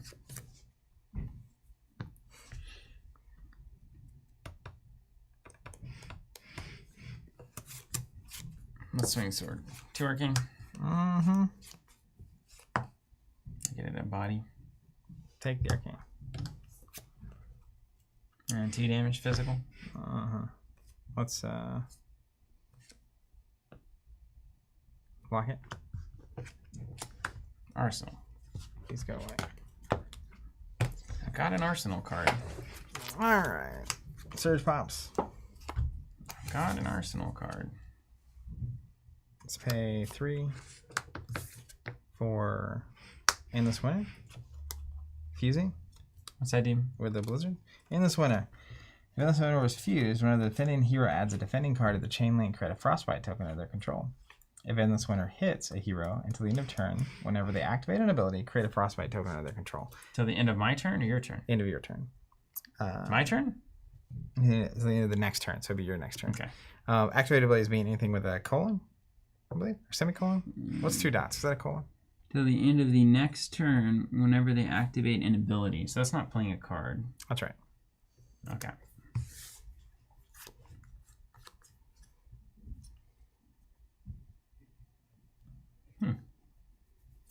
We're in interesting times here.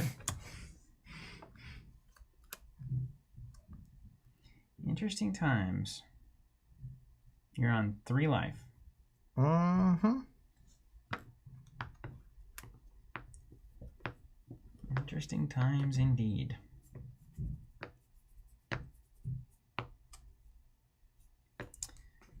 All right, so I'm clearly not gonna block that. I just need to make sure that I'm also going to do something of value. That. Yeah. Because you could, like... That. Oof. Needs more go again. I need the embodiment. Oh, I can just get it. All right, I'll take it. Hold on. Technically, I can red pummel you to death. Oh, you should. I'm going to, but yeah. I want to see what happens if you've seen a blue. Assume I might have pummel. I wouldn't. You would just die. There's no way. Yeah. Like, yeah, you just lose. Yeah. This next turn looks good though. Let's do it again. Yeah. Run it back. Yeah, I think the old him aggro deck was not exactly top of mind. Yeah. Yeah, if you're doing that, I mean, pitching those ball lightnings is wrong. So the reality of it, it's kind of like Viscera in the way that it can change strategy depending on how the game's flowing. So like Viscera can be OTK. Mm-hmm. And part of the way that it's built even now in modern successful decks is like it can play aggro with the same stack of cards that it could just start blocking and gain rune chance. Sure. And so like depending on the score of the game, like you hit me with a scar and it was immediately like, well, I want to be 4 or 5 health under you for a minute because I don't want that to keep happening. It's a classic scar response. And at any point with old him, I can just start blocking. Like I can get down to 5 health and just start blocking. Right. And the more cards I've made you use up to that point, the closer I am to my fatigue condition. Because I'm not really worried. I'm not going to leak that much damage once I full on start blocking. Right. So you can play aggro until you don't. Yeah. And the first turn I took big damage because I knew I could get Lake Frigid out, which I know is going to slow you down. Yeah. And so that's going to buy me a couple turns where I really just get a swing at you. It doesn't always work. I was amazed at how the hands were still pretty capable of just like doing the same thing. Yeah. Just like -1 card. I think there's like 9 blues or we said 11 blues in there. So it's not terrible, right? yeah, even like Lake Frigid, it's like you can still play 3 cards with the blue. Usually, it is slower, but it's not like just shut down either. Does Briar want to go first here or second? I don't know. I don't know how these ruined blades work. You can go first this time. I went first last time. All right. I think you definitely want to go first. And you just lay it on? Is that the idea? I mean, you definitely want your tunic counter, and you definitely want like I can only prevent 1 arcane damage right here. So if you can swing the sword, you know you can get a damage through. You only have Arcane Barrier 1? Yeah, but I can sneaky the Crown of Seeds. Oh. But I don't have an arsenal card right now, so I can't. I should have asked, huh? I also have my defense reaction. Mm-hmm. So like I can block an attack, pitch an earth card, and then prevent the next 2. Mm-hmm. So there's ways to stop the damage. There are ways. Who is responsible for the rice? All right, so I need to end with something in the arsenal here. Yeah, we do this, and then we get to that, all of that stuff.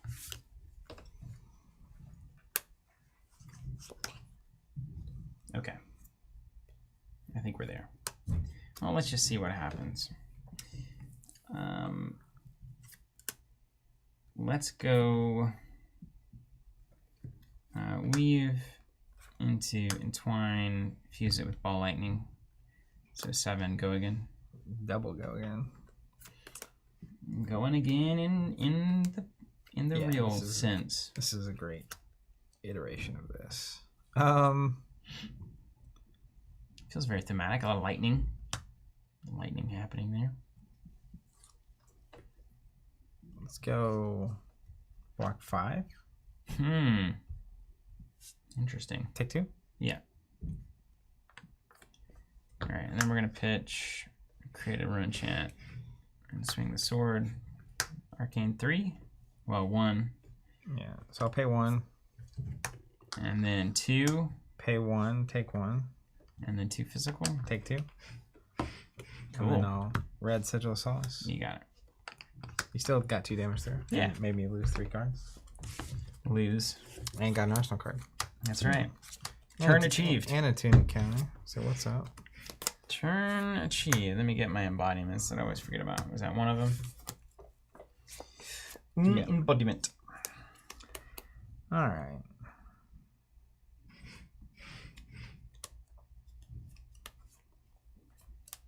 Let's go create a surge. Command and conquer for 6. Cool. You're a cool dude.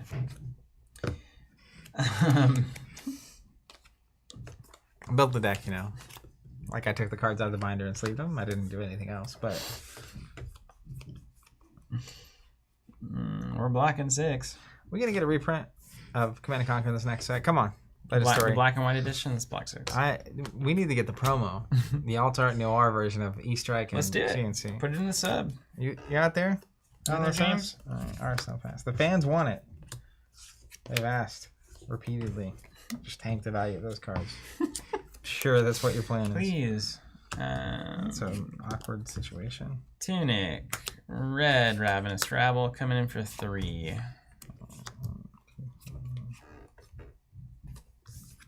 For 3? Mm-hmm. Hit a yellow. Block for 3. Okay. Don't mind if I do.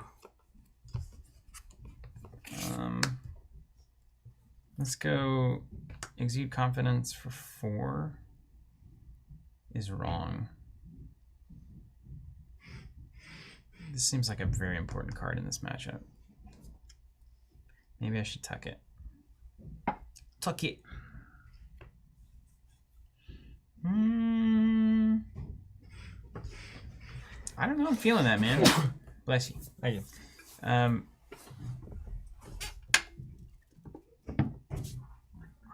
Yeah, okay. So I'm going to actually just pitch Ball Lightning, create a rune chant. Swing for 2. Swing for 2, 1 rune chant pops. 1 arcane, and then 2 damage. Physical.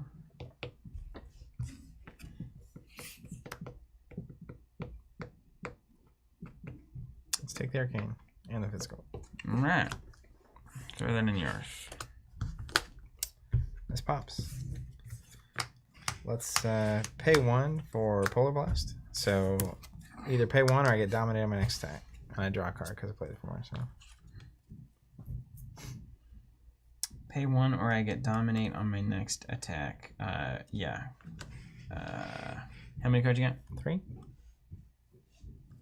Is it going to be one of those, like, discard cards? Depends on if you pay the 1 or not. You know what I mean? I mean, even if it does, if it doesn't have dominate, I'm not going to block it anyway. It doesn't, right? I'm not supposed to block anything. Yeah, I mean, you're not going to pay 1 and then block after that. You got me. Yeah. Polar blasted. You know. We're going to go Spinal Crush. All Unfortunately, I drew another red, so I have to spend my whole hand on that. 9 with Dominate. If it does 4 or more, lose go again, can't get it, etc. Okay.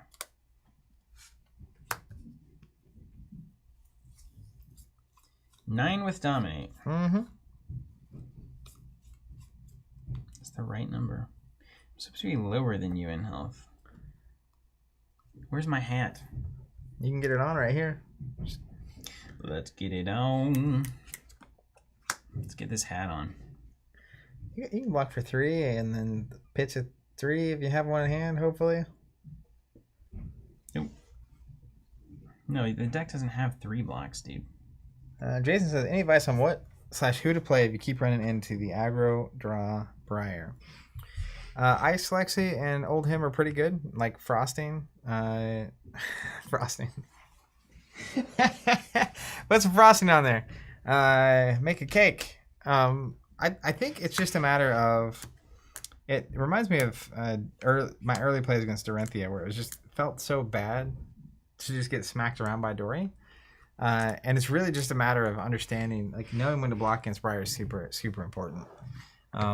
So I would just look at the defense stuff. If you can't go faster than Briar, you have to slow her down, no matter who you play. All right, we're gonna block for 6 of the grass. It's got dominate. Right.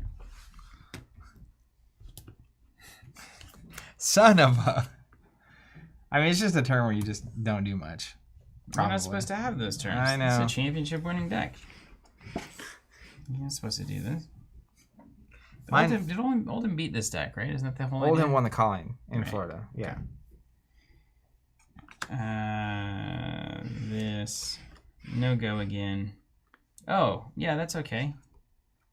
We like it. We don't mind it at all. In fact...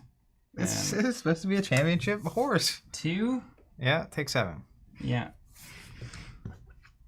Don't forget. Call me in the morning. Of course.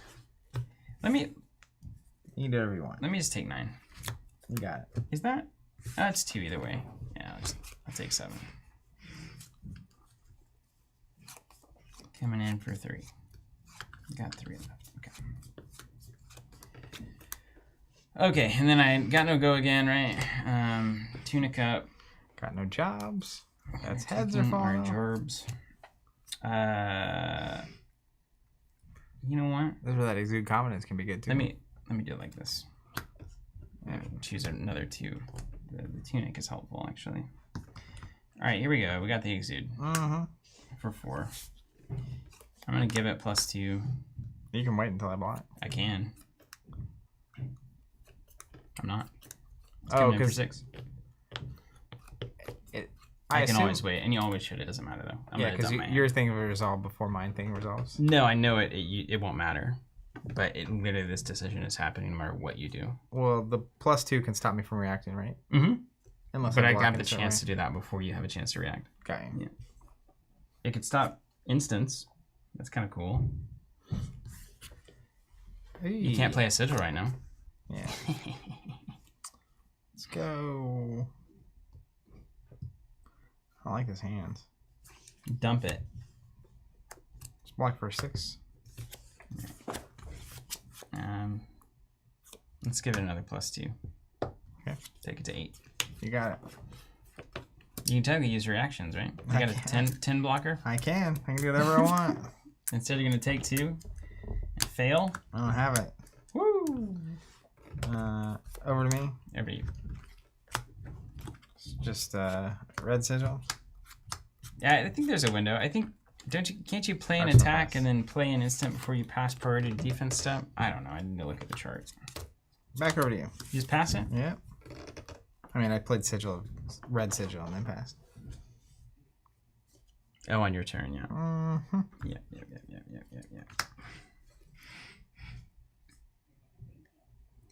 Okay. Seems like a good turn. Brett, you actually can use the dice boards to play sigil because each of these dice can go up to a 6. So you can gain 8 past 40, actually.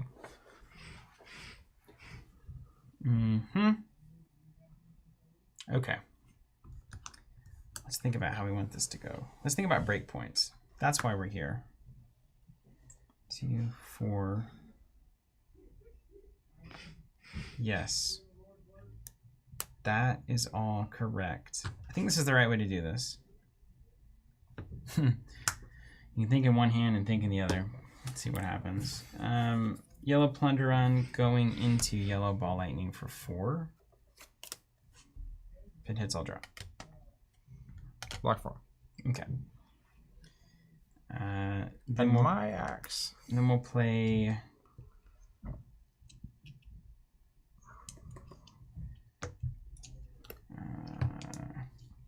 Nimblism, create lightning. Here we go.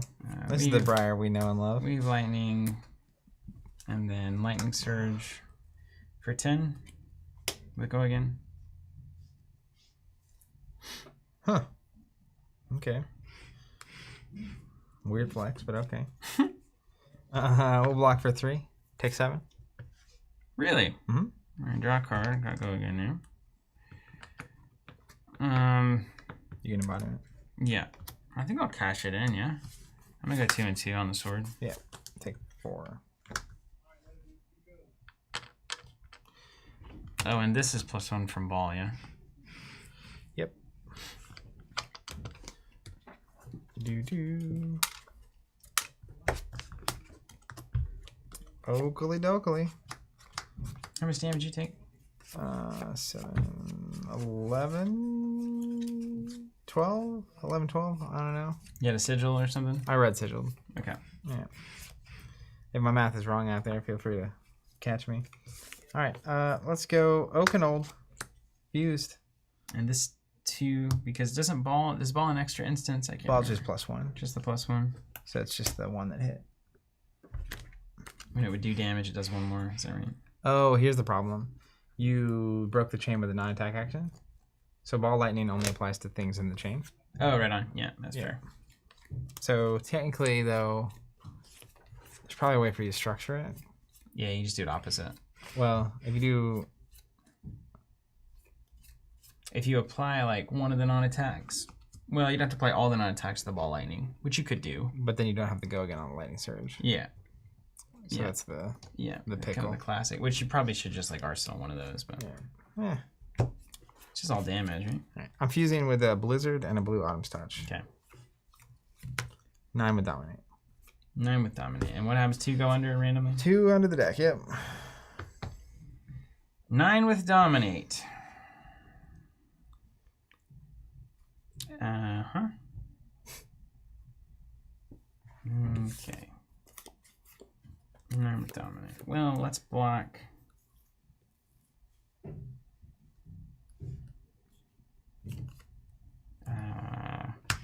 3. Take 6. You got a reaction there. Nope. 2 randos on bottom. Yeah.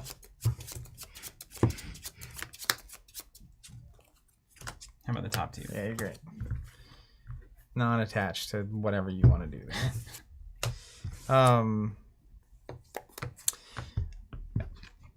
This isn't really a card. I mean, maybe you just put it in your... This is like the worst one. Maybe I do just put it in the arsenal.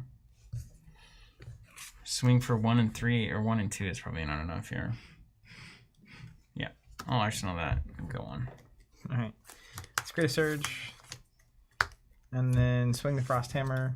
Frost text applies. Frost text. There's that turn. I had a applies. 5-card hand, and I swing for 4. You did nothing. Welcome to Guardian. You did absolutely nothing. You fool. I feel like let's talk about it while you're thinking that the whole Briar situation. I have a sense that the testers were testing Briar and Oldham and Lexi a lot together. Yeah. And like these matches, like triangle. when I actually look at the health pretty consistently, they're just close games. Yeah. Yeah. Anyways, Close games. And I'm still got this in the back of my head. I'm trying to set up some late game turn, but I don't think we get there. Not the way it's going like this. I don't know that we get there either. But clearly somebody thought that at some point. Well, if I truly am just blocking out, and you keep having 5-card hands, and I block everything, and I'm just like slowly doing that thing, then I think we do get there. Mm-hmm. And you have to have a way to guarantee you kill me. And the only way to do that is suffering into multiple Ball Lightnings. Very familiar with suffering. Such is life, though.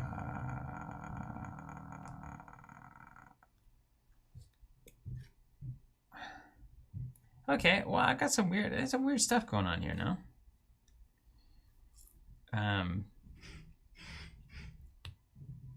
That's acceptable, I suppose. Carry the thing in. Hey, it's weird. There's weird stuff afoot. Yeah, taking 4. You got it. Get that Frosty. There's one thing I know is that I'm not supposed to block. Everyone kept saying it, so it's so hard to play a deck you didn't build. It's just like, what was the idea behind this again? Wow. Well, I know the idea behind it. Why am I here? No, you don't go through the 20,000 games of testing to figure out how you're supposed to do it.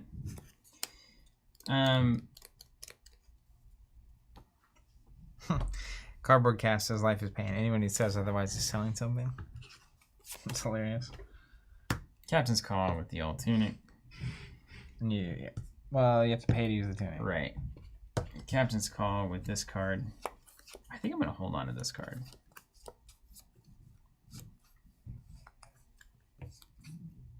think I'm going to hold on to this card. Yeah. Okay. Captain's Call. Going to give me +2 to the next attack. Okay.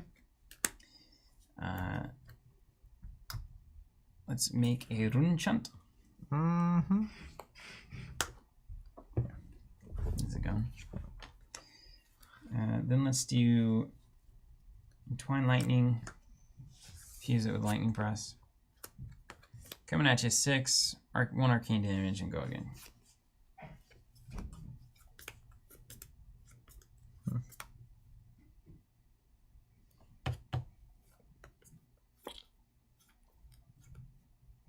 Take the arcane. Woo! Then I'll instant speed a blizzard to remove go again unless you pay 2. Mm-hmm.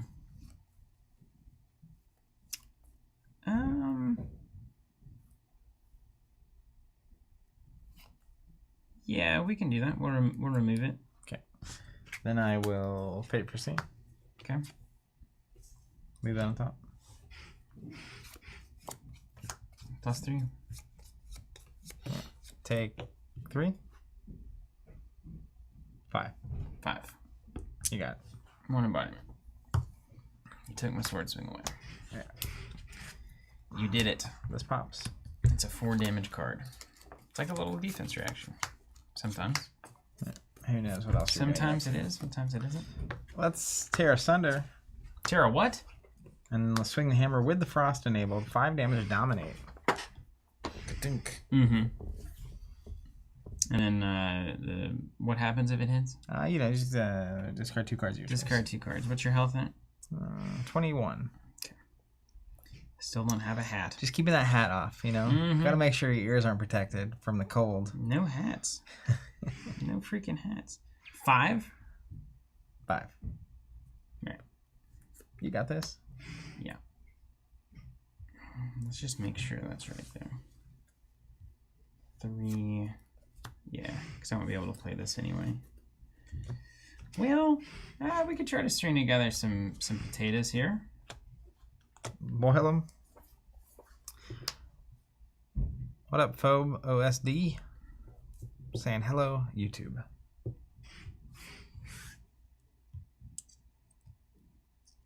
Mm-hmm. Okay. Whoa, it's crazy in here. There's some fun little ways these hands come together, let me tell you. Let me tell you. It's not complete Briar misery over there. It's still very miserable, yes. I like how this is not how you want to be playing the game. No, I hate it. But you know, it's about the greater good. It's a learning experience. I'm learning. Know thy enemy. 1, 2. That's too much. Do this. You're good, Phobe. This. All right, let's go. Block 5. You got it.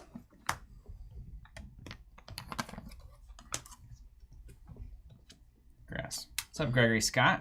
Oh, hello. Hold me closer, tiny dancer.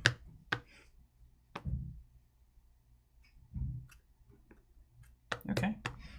Fine. I'll do it like this. If this is how we're going to do it, then I'll do it like this. Let's party. All right, Sting of Sorcery. Hello. Plunder on from hand. Hello.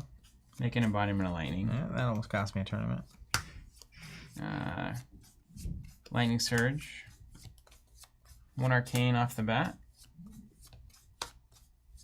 And then Courtesy 4. of the Sting. And then 4 coming in. Card's name?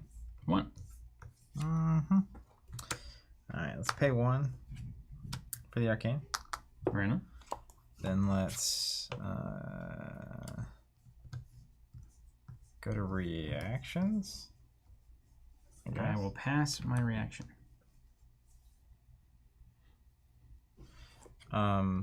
Let's go paper scene. I'll leave that right there. Okay. Then let's go Oldham's reaction. Pulse of Eisenlaw. Both of them? Both of them. So prevent the next 2 and also put a card back. It's there. And then carry on. All right, prevent the next 2 as desired. So a tunic for 2 damage potentially. Something gaming. Team Probably Kevin, what would you not. want or wish for from Everfest? Probably not. All right, we'll just pass. I mean, there's a lot of things I'd like to see in Everfest. I just think the entire construction environment getting shaken out. Let's go Levia. That's right. Arsenal Pass. That's what I'm looking for. Yeah, I mean, I'm just excited to get a bunch of new cards for constructed. Some new weapons, some new equipment. Given a lot of those heroes that we haven't been seeing a lot of, tools would be fun. I just like to see more decks. I mean, there's already a lot of decks that I think are very playable in the tournament scene. Apparently, Kano won this past weekend. Woo! But yeah, just a totally fresh constructed environment is what I'm hoping for. Also, a reprinted and balanced Duskblade. Is that what it's called? Good luck. Ball lightning for 3.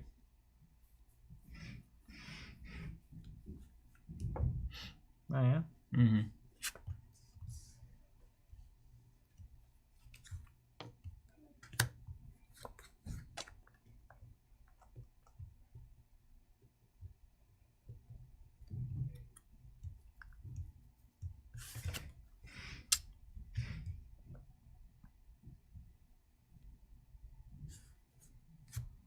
Block 3.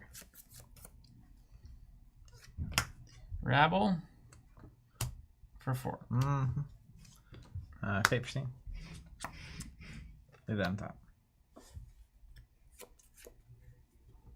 Scar for 4. He just won't stop. I played the 0 costs. I'll take 4. All right. 1 on the embodiment. Pass stars. He just won't stop. Just won't stop. Let's get a Surge. Then we'll Command and Conquer. You see and see. What's even down here? Tails all this time. James, I did not see a question.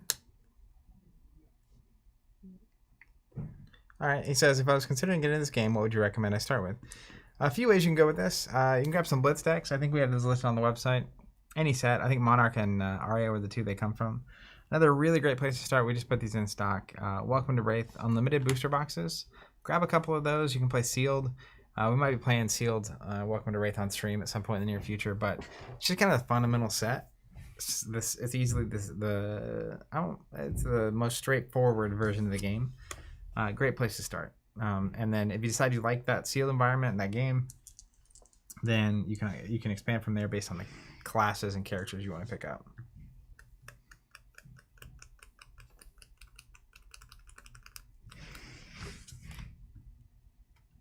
I think it's going to die. I mean, it doesn't have to, I guess. You could go there. And then there. And then there. I mean, that's not terrible. But it's not great. It's fine. I'll take 6 here. Let's see and see. The scars are ready to rip. They're ripping.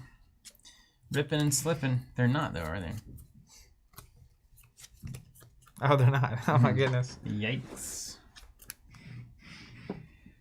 Okay, let's go. Plundering from hand. Damon Hart saying, I just listened to an old podcast talking about how your local game store gets more fab product. Do you know if it's just events in the last 90 days or they need to be drafted and sealed? I'm not sure. I know the gym IDs and the gym system are used to incentivize stores to host events to get more product, etc. But I'm not exactly sure what the math on all that is. 4 damage, CNC coming at you with the Weave Lightning. Ravenous Rabble? Yeah, that's this one. Card's name? 2.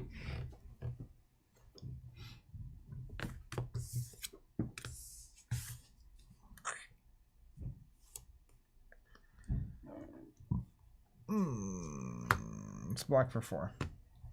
All right. Let's go Ball Lightning for 3. Block for 3. Let's go Scar for 4. There it is. No block. How important is snaps in this matchup, you know? I mean, snaps there is It's what? 4 It's damage. 4 damage? That's pretty good for a... Let's snap and draw. Well, so I'll take 4. Yeah. The fact that it's 4 damage in a card, because you can also use the Tunic and then arsenal that card, is like pretty huge. Yeah, value. that's my plan. Yeah. That's my plan. Where's that for 2 and 2? Take it. Arsenal that bad boy. I think that is what that is for. Right there. It doesn't feel nearly as crazy as Earthbriar. It's just chirping at you constantly. Yeah. Now, if you want, I think playing a game with that against not ice, you'll feel the butter that is that deck. All right, let's Butter. tear asunder. Terra what? And then Winter's Wail, 5 would dominate. And then let's see, I got the 1 from the Scar, is that right? Mm-hmm. And how much is 5? Mm-hmm.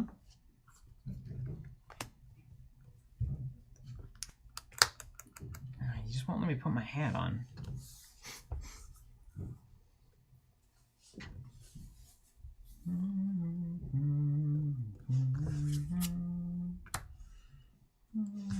Gruder apparently reporting that his local game stores had to prove they had a consistent player base in the gym system. About 6 of them made sure they go to the store every week, and within a couple months, they started getting armory kits and so on and so forth.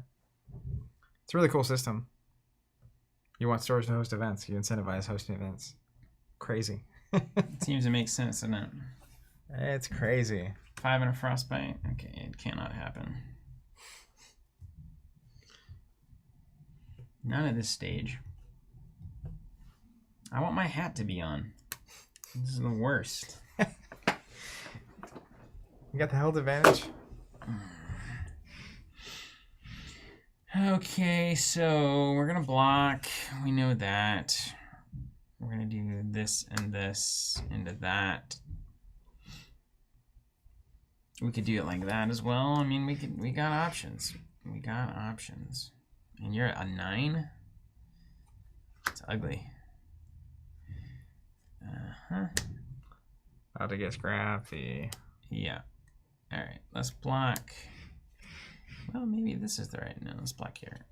3, 4, 5. You got it.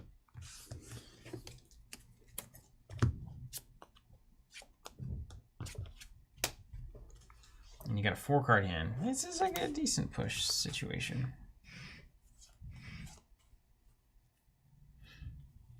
Okay.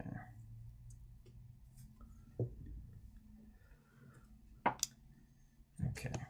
All right. We can get here. You're in kind of a scary place. Boom, boom, boom.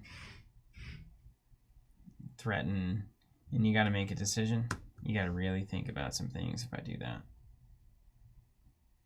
You got to really think about some things. That's a thinking hand right there. That's a thinking person's hand. The pressure's about to be on.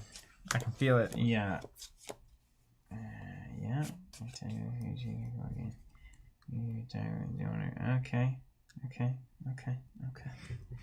Whew. If only I had a fusion card, man, I'd feel good. It's like a lot of balls being juggled over there. I'd feel really good. Okay, let's just make you a little nervous here. How about that?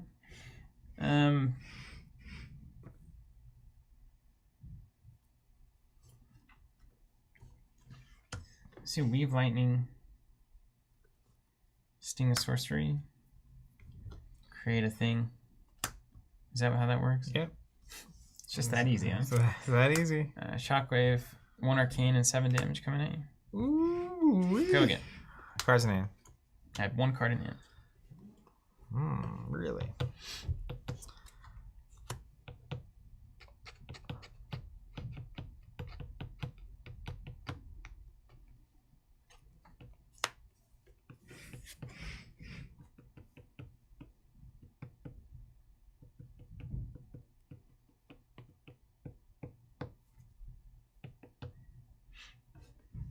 Let's take the Arcane.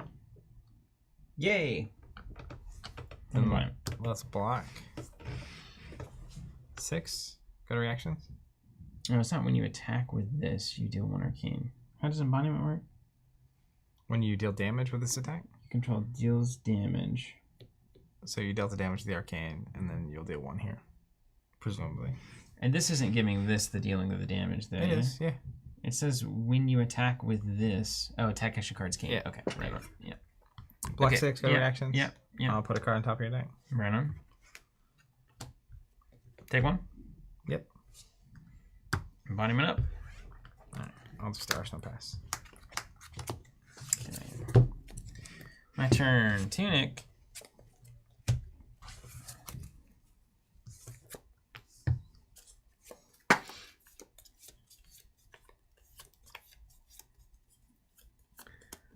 There will be singing. Nimbilism. Plunder run. Mm-hmm. Embodiment. Exude. Coming in for 7. Go again.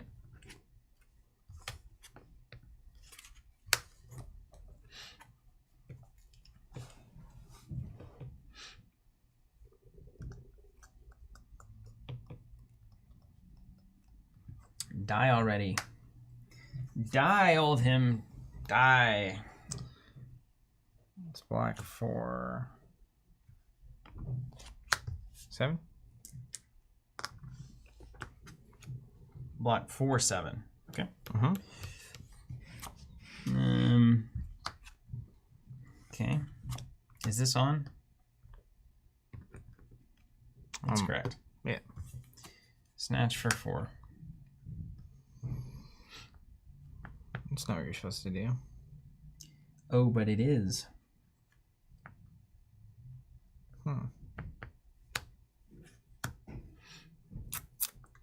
There will be singing. It's blocked for 2. Okay. No Take- reactions. Take 2. Draw a card. Draw a card. And then put 1 in the arsenal. This one. What over to you?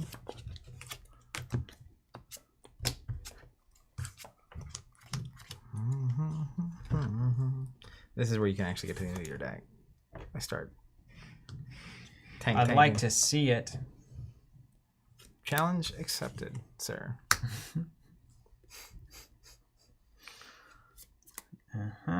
Prepare for battle. Yeah, that would have been a good Snap's turn, of course. Like that's a good example of when having them is really good. Snap's turn for sure. Yeah.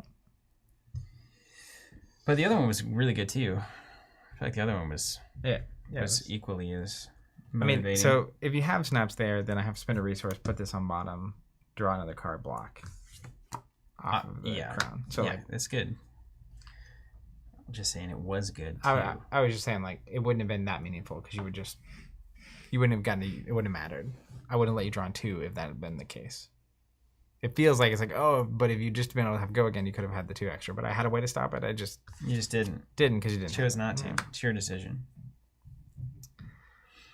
All right, I think I got a cheeky play here. When in doubt, right? When in doubt, be cheeky. Cheek it out. I'm sure some people live by that philosophy. That's what I've always said, really. That old Hampton Beach lifestyle.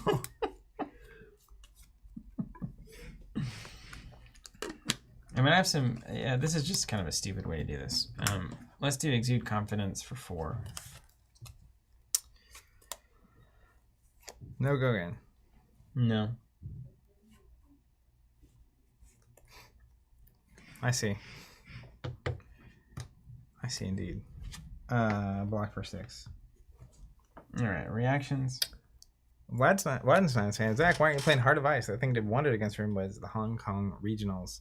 I have it around. Against Briar, I'm not sure. I mean, they'd have to have, what, D-Reacts for it to matter? I don't think Lightning Briar's doing that. Okay. I'll react to give it... Technically, let's see. How do I do this? If I do this before you defend, right? Then you can't play any defense reactions. If I do it now, you can react to this with a defense reaction. That's right. Is the problem. So let me do this before you do that. Before I block. Yeah, because that'll also give you information on what to block with too. So I'm gonna go to 6, 8 to kick things off with. Block 9. Okay.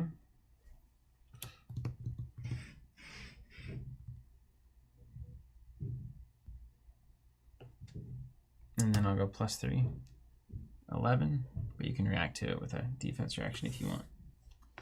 So I'm at 9. I would take 2. Mm-hmm. I'll just take 2. All right. Take 2. 1 embodiment. Mine? Mm-hmm. Just gonna play a red sigil. Or something. You gained life. Congratulations. Deck's looking mighty thin. You've gained life. We did it. There will be singing. Card guy says, I'm sitting there watching Matt Rogers in one of his rounds on Sunday in Orlando. He proceeds to add 6 cards to his hand off of an Arcanic Sonata and did a 45+ damage turn. He then looks at me and says, that was cheeky, eh? Yeah, I mean, Visceray can do that. And it's... Cheekiness defined. It is, I don't know, that's beyond cheeky. That's just devastating. Bit of a bummer, huh? I've been playing the Bravo match into Visceray. I'm like, feels good for a while, and then they just beat you. And then it doesn't feel good, huh? All right, that's a weird one. This is an ugly hand.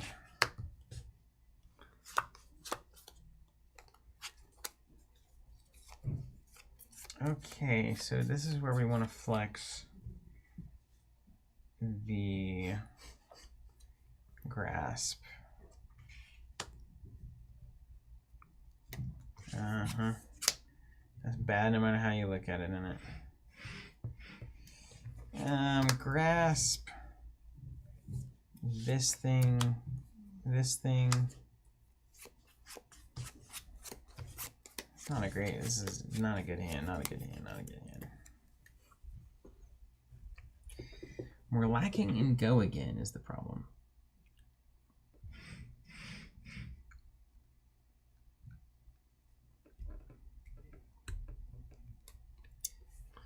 Christoph asking for the old hymn list. Yeah, I'll post it in the chat real quick. It's Michael Hamilton's deck you won the calling with. Ball lightning for 2. We go again.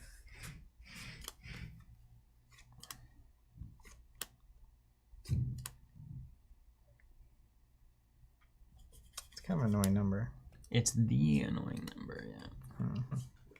The quintessential annoyance. Roughly how many cards are in your deck? I don't know. Left? It looks like 13, 14. 16. Right.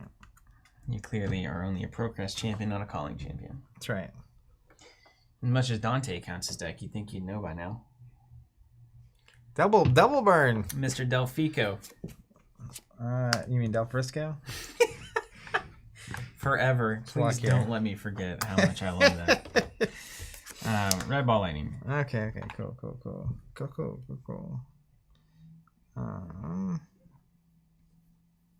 I need like 7 pairs of snaps. I wish I could have that. Yeah, all the snaps. Mm-hmm. Coming in for 3? Mm-hmm. Block 3. All right. Arcanic for 4. Mm-hmm. Let's pay 1. Kind of seeds. Mm-hmm. Draw a card. Mm-hmm.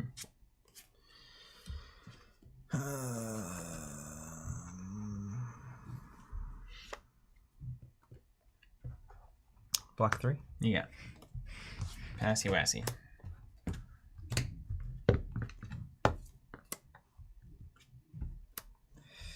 Okay. What? Dante swapped accounts just to say, ouch, that one hurt. What's up, Dante? Yeah, you burned him real good. I guess. I don't know. Timothy Lee, the way I win my local armories, I just do what Zach does and get first place. Doesn't always work. Like, oh, I get it. I thought he just meant like he played whatever decks I was playing on stream. I was like, that's pretty crazy to just be playing whatever I happen to be playing. Anyways, swinging hammer with the hit effect in place. With all the hits. He can take the damage, but can he get through the frost? I love Dante Del Frisco, the idea of that. It's really strong. Strong idea.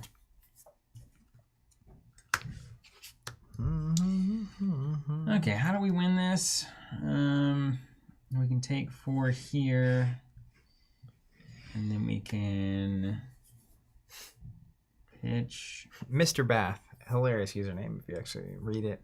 Saying, just got the notification my tokens and Dice Sports shipped this morning. I'm eagerly waiting to flex them on my locals. Well, I've heard they increase your win percentage by at least 30%. 1,000. A million. 1,000% increase. Speaking of that, Dante, I know you picked up a set of those. I haven't heard if you've been enjoying using them or not, which must mean you hate them. Yeah, agreed.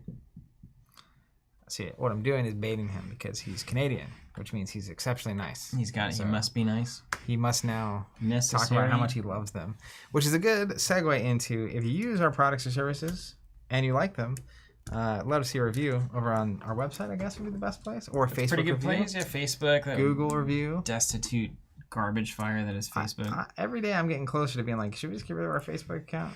I know we should. Man. I know. Everyone looks you up, and then they gotta make sure you have a Facebook page. I just hate the idea of doing it for just that reason. You know? I know. All right, so I think I'm supposed to start chaining stuff together. That's good. So if we did this into this, Card Guy's saying, I need to get a set for everyone on our team. Everyone talks about them frequently. This. Well, into this. I'm not gonna stop you. Okay, fine. Dante Del Frisco. What's he say? 3 PTI, Dante Del Frisco. Can confirm, I use them at my locals. My win percentage is up at least 30%. All right, great. Put it on the box. Mr. Del Frisco himself. I got a frostbite. Mr. Del Frisco is actually even better than Dante Del Frisco somehow. Arsenal Pass. You're right, doesn't it have like a Frisco steak or something? It's like a chop steak, but it's weird.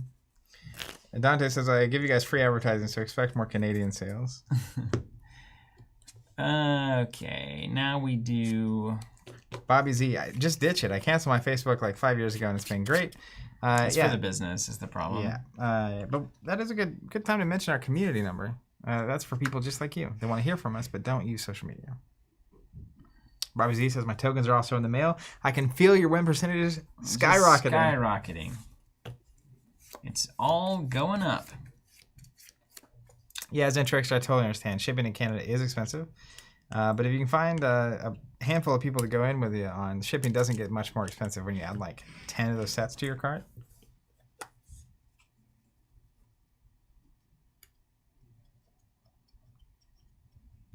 Check this out. Jason says, thank you so much, Team Covenant, for the 3-box bundled deal. I just opened my Monarch box and pulled a full art Herald of your edition.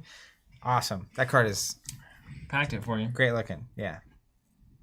Something gaming as long as you keep the YouTube channel up. We aren't going anywhere. There's no... Runeblade is kind of like Ranger. You can really just be like, why did I draw these cards? Yep. There are bad hands. Why? It's not as bad as Ranger because you can at least swing a sword. Yeah, and you could use like if you draw all 9 attacks, you can at least get embodiment and swing a sword. Create a rune chant maybe. You really want those non-attacks, that's kind of the ticket. Name of the game. Yeah. You may pull Scars out in this match too. I don't know. I feel like I've never been able to get Go again off of it. I guess it's 0 for 4 no matter what, but yeah, that may have been the better choice too. Over the Crackle. Who knows? Crackle. Timothy Lee saying, if you use Team Covenant tokens, my studies have shown they enhance your ability to avoid missed triggers by 47%. All right, Ravenous Rabble, we're going to pay for it with the Shockwave. We're going to show you this Red Snatch. So coming in for 3. Pay the Troll Toll.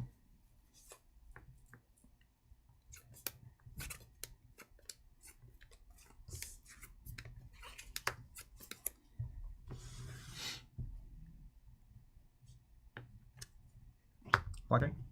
Yeah. C5, we go again.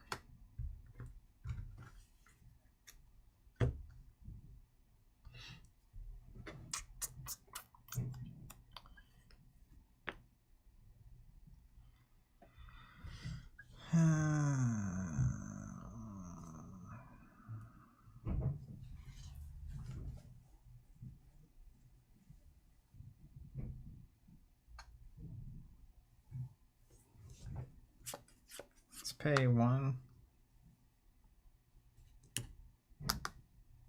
Actually, let's do that. The lake. Let's do this. Pay 1. Okay, for Crown of Seeds. Right on. Okay. Let's pay 1 shield, and we'll throw in a 3. Block for 5. Right on. 4 coming at you. Red scarf for scarf. Let's block 3. All right. Take 1. Embodiment happening. Arsenal pass. Yeah. Yeah. Didn't see that one coming. I'm definitely at my pitch stack though. You're on the fatigue train now. Yeah. We're fatiguing now. It's the old insurance plan. Weird, man. Weird hands. Stupid hands, man. Alex Becker Prance saying using the tokens that may also come with the side effect of using phrases like "well, boom" or "call me in the morning" or Bugatti. You're on the stupid hands, eh? It's stupid hands today. Okay.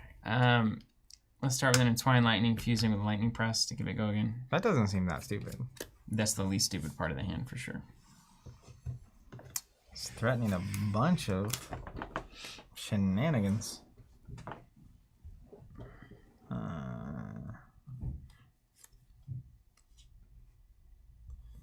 Let's go.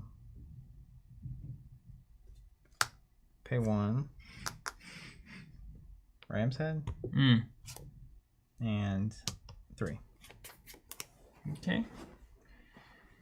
So I can conceivably throw in a +3 here. If I throw in a +3, you react with what? Crown of Seeds plus Earth reaction? Do you even have Earth cards in there? Have I seen a single? Yeah, on touch. You've seen a bunch of them. And That's how I fuse the... cover her up. I have to double fuse the... whatever the big... Got a pitch. I got, what's it called? Oak and Old? One there. Have I even seen Earth cards? All right, well, that'll ride. All right. We'll go Snatch for 4. Doesn't 2? Asking for a friend. Yeah, he needs to know. Pay 1, trigger the crown. I guess we can mark it. Draw a card. Oh, don't you know?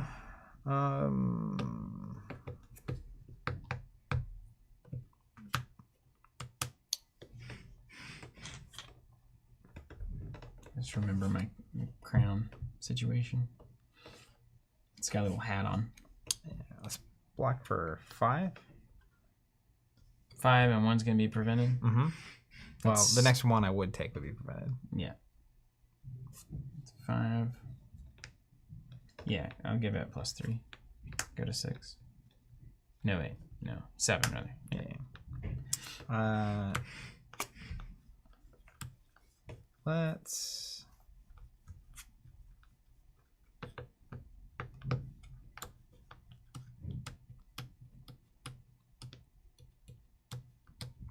Pass.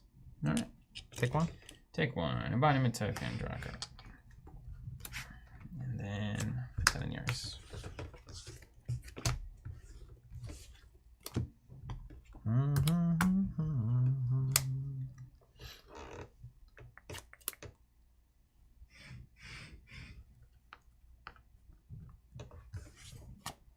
That's the question.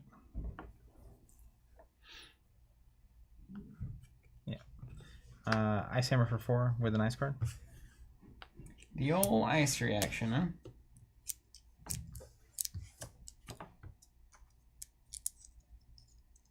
Something says I ordered the OG starter decks and an Ira deck from you back in the day. Shipment to Sweden plus customs equals expensive, even for a small order. Yeah, that's not cheap. Gregory asking how many cards left in deck. I probably have 20 plus. 20 cards in deck. What if you look at 20 that? cards in deck. Can you even believe it? Steven's got like 7 plus his hand. You have less life than me? Yeah. I need some binoculars over here. Oh, we're slowly drifting to comedy. That's That's right. It was education and some entertainment, and that scale is shifting. Time for comedy.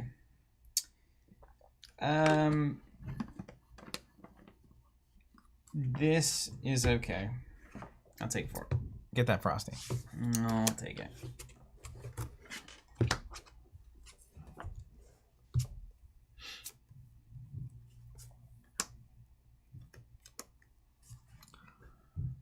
Okay. Now let's think through this one correctly. All right, let's play. Let's see, you've got 4. Okay, do 1. And then you might have an Earth card, but you don't have the Crown, so that's something. Mm-hmm. Definitely something Notable. Yeah, we'll make you wiggle a little bit.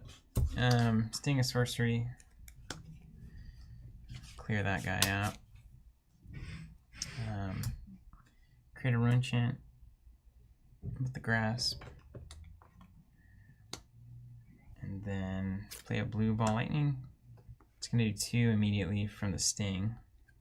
And then, well, I guess the rune chant and then the 2, I think. Yeah. Mm-hmm. 2. Let's pay 1 for the rune chant. Okay. And then I'll pay 1 to prevent 1 of the. Mm-hmm. And then take 1. All right. Embodiment of Earth says, "Hey." And then come in for Un. Card's name? 1. Mm-hmm. Let's get that shield up in here. You did it. Great. Then go to reactions. Sure. I'll ice react. Okay. Hope you don't have another lightning press. I should have looked at how many you have. I don't. I sure don't. You would murder me if I. Okay, and then you got 2 cards in hand.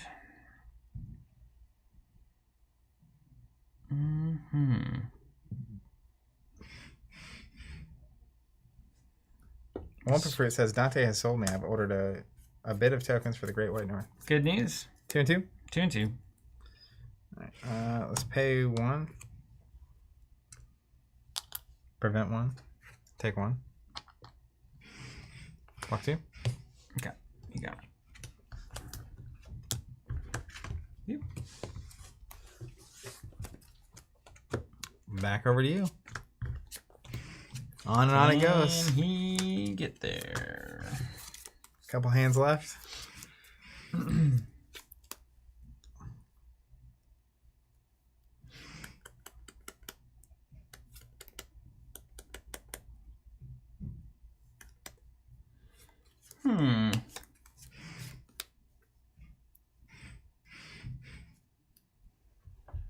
Good question. There's something in the water here. Appreciate that, Dante. Okay, so if we really think about this, 3, 6, 7, 13. You really, even if you dump your whole hand, that's 12. Yeah, so this looks good, right? Let's get a Tunic up. We're gonna go Plunder Run from Arsenal, Nimblism, all of which I lovingly placed down here. Enlighten, choosing 7. So coming in for 13 with Go Again.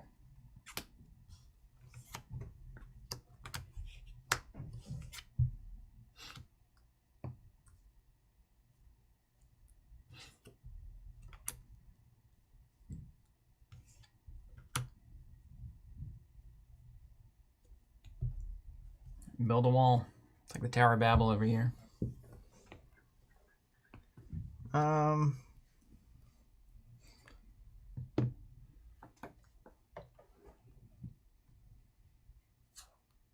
It's better than wide. Like, Oldham likes the wide, pingy stuff, I feel like. You'd have to block with your whole hand, I think. If you got like that big dad defense reaction right now, I'll be furious. Oh, man. You coming in for 13? Mm. Cards in hand? 1. So, 6, I will draw if it is. 8, 9, 10, 13.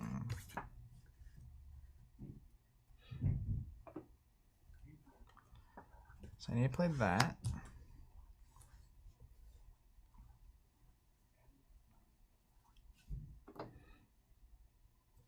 I will be furious. Oh, man.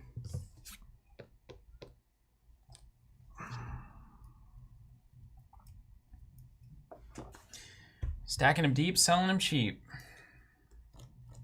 Or I can do that.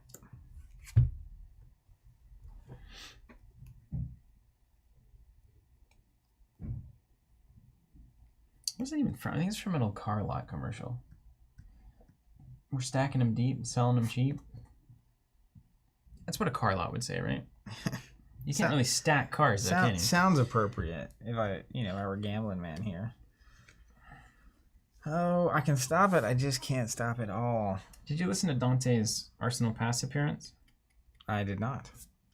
Is it worth listening to? I only heard like the first 20 minutes of it. And it's essentially just Brendan telling stories about Dante snoring. The first like 15 minutes is basically that. You'd love to see it, really. You truly do. Okay. But Dante's doing a poor job of like keeping his villain status going because he comes off as really nice. Yeah, he's not a great villain. Not a great villain. Yeah. He's got the name for it though. He's a great villain until he talks. Yeah, I know. Until you get to know him. Yeah, then it's not really villainous. Okay, so here's what I'm dealing with. I do have the big defense reaction. That's what this is? Yeah. Oh, a 2 for 6? It's still a 2 card 6. That's fine. Yeah, so like technically, this doesn't block at all. So I can pitch this to block with both of these at 7. It's a good start.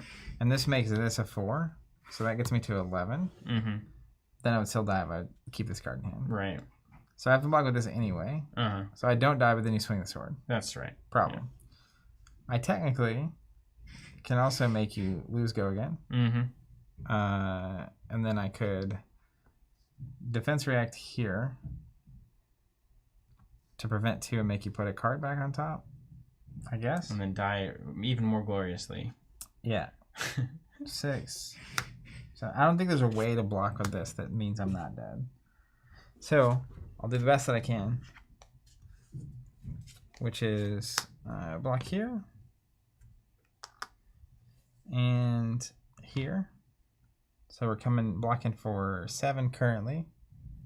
7. No reactions from me.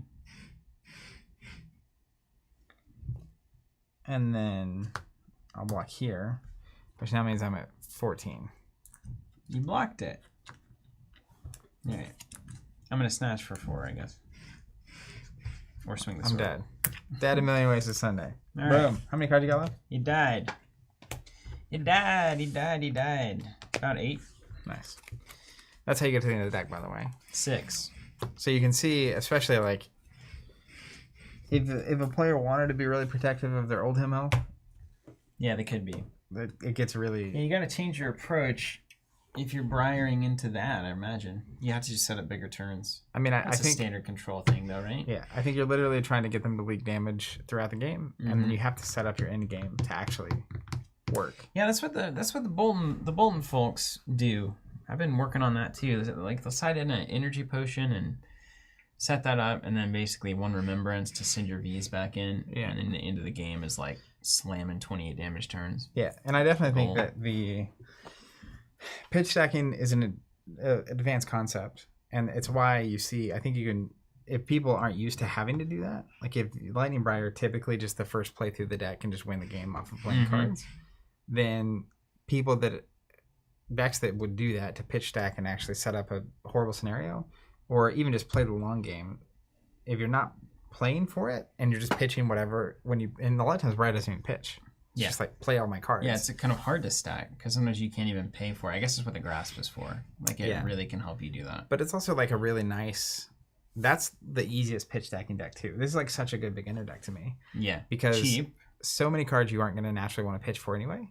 Yeah. So setting up like 10 cards you want to pitch throughout the whole deck. That's pretty easy, yeah. Especially getting frosted too. It kind of helps. Like you start to understand that concept because there's way more complicated versions. Even this is like I want to pitch earth and ice blues to the bottom so that anything that blocks for 3. Yeah. But I'm thinking about like how am I going to not die at the end? Even like I pitched a blizzard. I had it in hand that turn. So as long as you don't have a super tall. Yeah. My first thing is blizzard, and then I have the double react as well. This down there. Yeah, it was super good. Tall was literally the whole time. I was like, yeah, I hope he just doesn't go tall on one of these. That was in your initial. I mean, my initial thought is like to string this out a little bit more and do like the go again and lightning strike into the snatch and it's like, but this just put it all at once because then I was like, because you could do plunder run and lightning strike, go again. Nimblism, get the lightning, snatch, sword. Assuming you get a card. And there's a lot of ways that would have gone wrong. That's the problem. Because Oldhim loves you to string it along because he likes to string it along with this garbage. And that's actually the line that Briar would want to do in general. Yeah. But against Oldhim, so let's say you do that, right? It's a good lesson. Because this and snatch is in hand, right? Yeah. So then I absolutely block this and put a card back on top of your deck. So now you either have snatch in hand or you have the other. Nimblism. And then so then you swing the sword, and I block that too. You've got to throw snatch at it there, and then it doesn't matter. Yeah, you just block it. It's tough because there's a lot of weird ways I think that goes. But 13 is particular. So when I'm at 2, 13 means that I have to have something real special. Yeah, I was looking at it and I was like, okay, he can block 12 and lose. Yeah. He could react and lose. It's like there's no combination of cards that's... Because the other thing about Oldhim is all of your reaction stuff, the cards in your hand are still only worth 3. Like if you defense react, it's worth 2. So like the best you could have is like a couple of Fate for Scenes or like the Pulse with some cards to block with. But it's not... I was thinking of the... what's the Earth thing that blocks big? The Earth reaction blocks big. Had it played against me a bunch and sealed. It's like a 7 or an 8 if it's from Arsenal, or if it's fused, it's like an 8 bark skin, tough skin. Like turn timber and those things. Yeah, I think I block for 8. Can it? Yeah, if you fuse it correctly. Yeah. I think the biggest this thing could do is essentially pitching a blue to block with this and this. Yeah. And then having 2 cards that this actually procs on. And this becomes a 7 when it happens, right? It's action cards. Oh. So that's a reaction. That's in the old Soul Shield model. I like that. Yeah. So then these 2 would be 4s. Good looking card, dude. It is super. Isn't that crazy? Yeah, look at that. The cold foil of those is just what the heck? Wild. Like playing nice, man. It's so good. It looks the 2 templates on the side of the different elements, like green and blue, looks so good. What's up? I like that just struck you as you were looking at it. It's a mini painting. So technically, this deck can block for 6, 7, 15 off of a 4-card hand. Mm-hmm. Obviously, if you have this going with a card now, so that was actually I made a play earlier that I think was just wrong. No, impossible. You run a pro quest, you don't make mistakes. It was super close, but I played like potatoes with this at least the first game. For sure. I had this in hand. Yeah. And my options were swing the hammer or arsenal.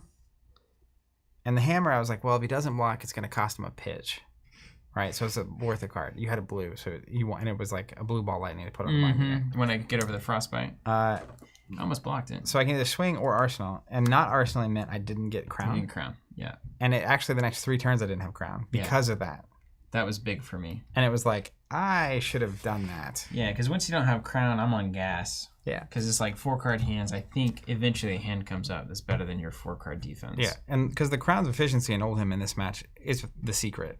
Yeah. Because what happens is you pay 1 to prevent, you get an extra card in hand to potentially block with. Mm-hmm. And usually it's a blue. So then you also get this and an arcane barrier. Mm-hmm. So you don't lose any. Like you just cover up 3 and you lose nothing. You lose nothing. You get the card back into hand to block with. So it's particularly good in a scenario where they're doing arcane barrier and you also have the shield to block with. Yeah. Like in Briar, like using the crown, which you can do. Losing a card to prevent 1 and get a card is like not really doing too much. Well, was also that hand was interesting too, because if you had Arsenal the card, if I didn't have to pitch, I'm looking at Sting, Ball Lightning, Yeah, but it's not that great. Because, like, if you can Earth React on the first ball lightning, you cover up the next one, right? The next two instances. The next one, though, is an arcane +2. So it's 3 you take damage. one still. Yeah. From your... Even if I... Well, but you have your Earth Reaction plus another Arcane Barrier that you can use there, right? That's the best I can do. If I have an Earth card. Does it happen all at once? All three? Or is it 1/1/1? So it's all at once. But the replacement effects, you could choose the order they resolve in. So you can make it a 3 before I cancel any out. So it's not Arcane Barrier 3. Yes, right on. Right on. So then it's like one Arcane that gets replaced by the Ball Lightning effect that gets replaced by the Ball Lightning effect. That's right. That's a 3, and then it presents to you. But then your Earth React prevents 2. That's the way around it. You take it. 1, and then you Arcane Barrier the 1 replacement to take 0. Yeah. Yeah, it's really... if you have the Earth... I mean, you don't have a lot of Earth reactions? Is it Autumn's Touch? What else is blue in there? So there's Autumn's Touch...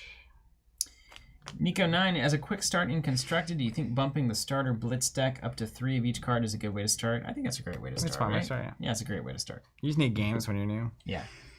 Great way to I think it's blue and yellow Autumn's Touch, and then the Eisenhower. Okay, so like that's not super common that you would even have the Earth reaction. Yeah. That's funny.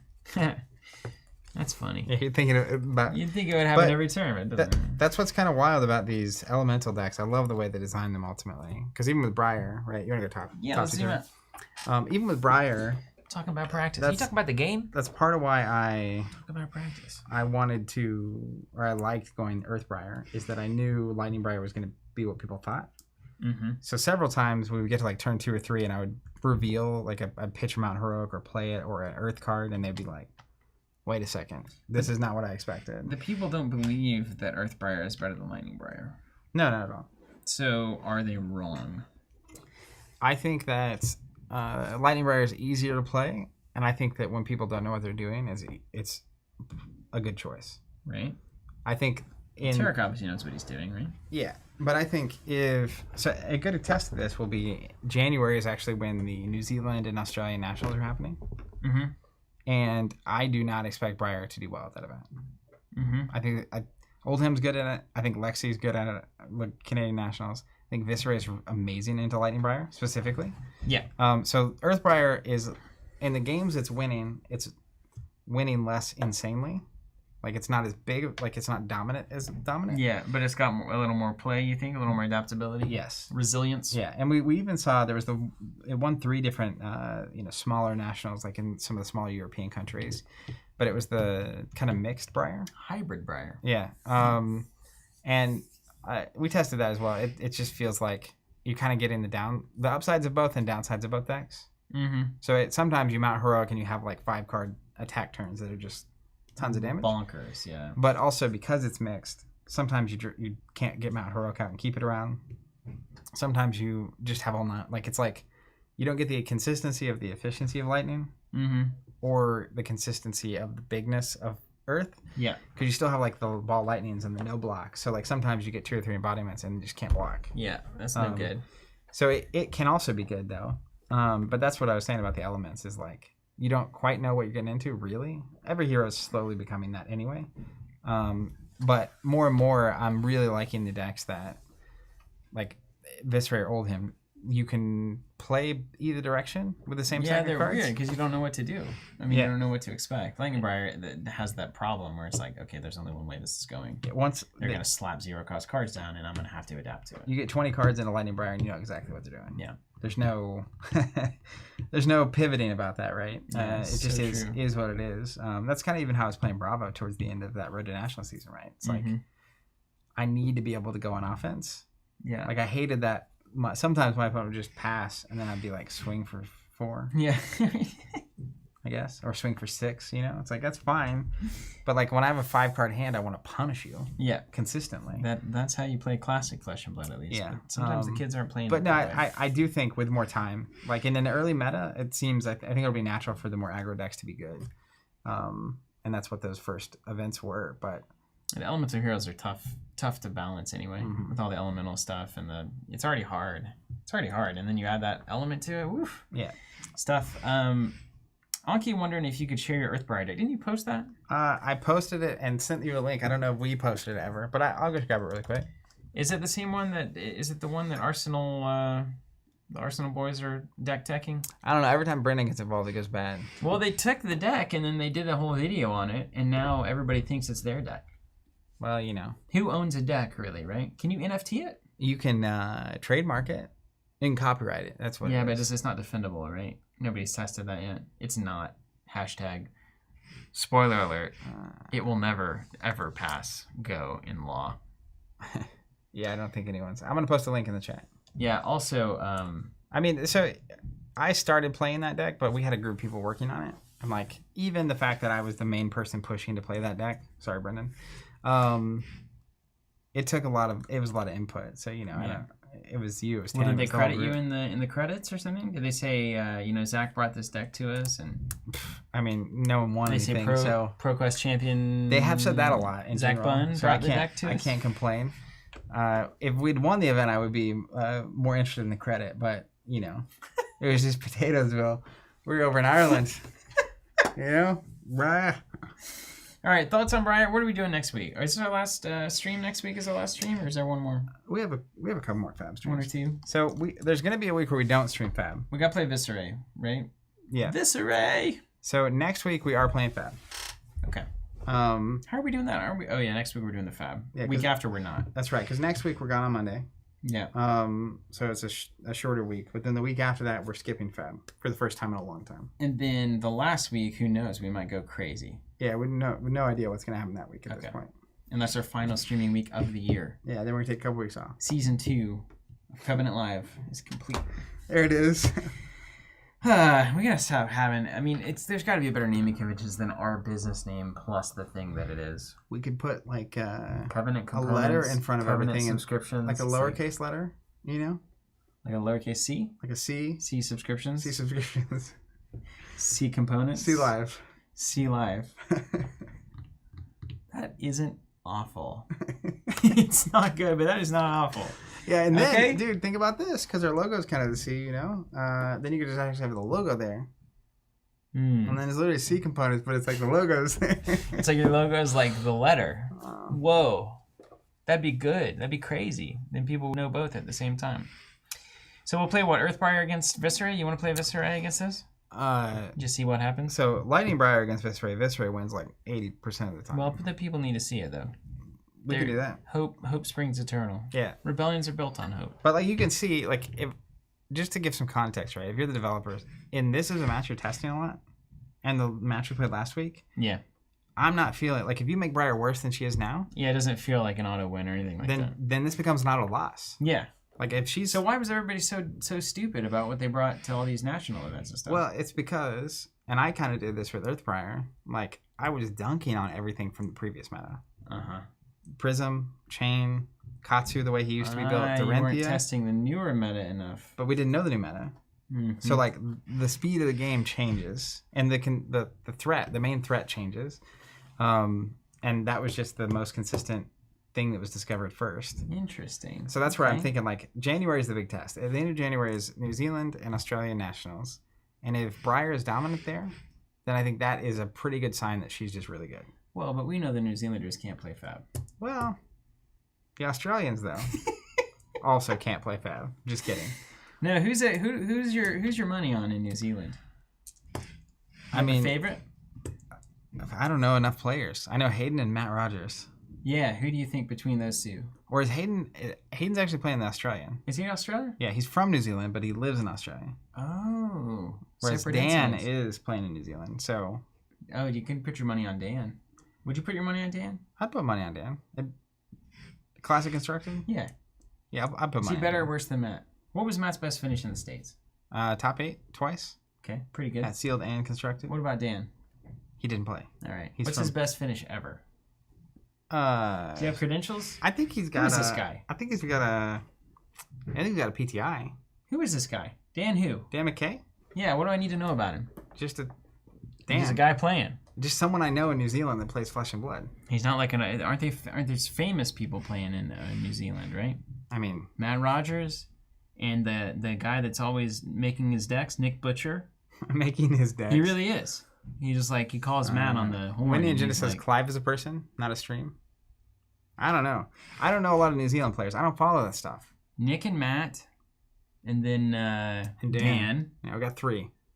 And then there's the guy that made the. Does anyone know how big the Nationals is in New Zealand? There's got to be at least like a 90-something person event, right? There's the guy that made the Bolton deck that I'm playing. Jason Lay. Okay. I think he's a New Zealander. Isn't Kale Kale's the Bravo machine? Is he?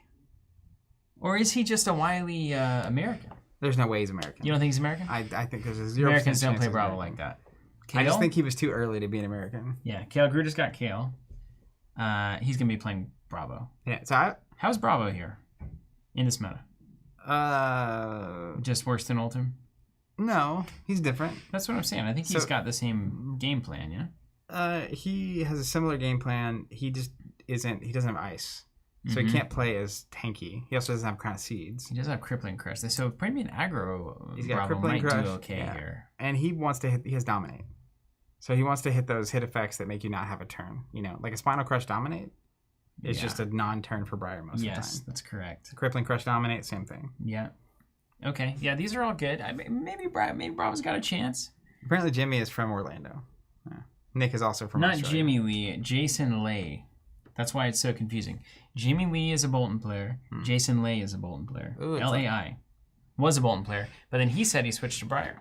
Yeah, because He said that Briar was better and Bolton was worthless. Hope does not apparently spring eternal. And the other thing we need to keep in mind is when new heroes come out, so far, one hero from the new release has been the dominant force in the metagame every time new heroes have been released. And other heroes from the same format have Answer been the that answer. hero. That's right. Well, yeah, because Prism Answer Chain. Ooh, wow. Ooh, it's a zinger. It's a zinger. Woo! So, wow. Wow. So I think that's for a couple of reasons. Right now that we're on our second podcast of the day, I think that my theory is that we know they went backwards from Monarch. They basically had the talent system and all these heroes designed in 7 years of testing and development, and then they scaled it back to Welcome to Wraith, removed the talents, removed Arcane Barrier, did all that kind of stuff. So I think what we're seeing is kind of more fully realized heroes' talents, right, are an important part of the game. So it makes sense that they're strong. But I think there's a huge factor to new being something that hasn't been thoroughly tested against. Right. Like playing this match 10 times, the win percentage would shift so dramatically by the end of that 10th game. It's crazy. Yeah, it changes. So just a new meta, those new heroes have, if they're good enough to beat the old stuff, have such an advantage because people haven't played a bunch against them. And it's probably easier to figure out how to make them good than it is to answer their goodness. Yeah, that's the second stage. To put it in layman's terms. Yeah, which is why January is such an important thing for me. It'll be the end of this meta. Mm-hmm. We've seen all the lists. We've seen people posting the results. There may be some surprises still. But if Briar is still dominant there, and it's weird to look at the stats. It depends on how many people are playing. What's the conversion rate? How many people that play it actually make the cut? Yeah. But I suspect that she's enemy number 1, and so she's the new chain. Yeah, I think this race is close because he's so good against her. I think you think he may win one of these events? I am sad that I'm not going to get to play at a major event in this meta with Visceray.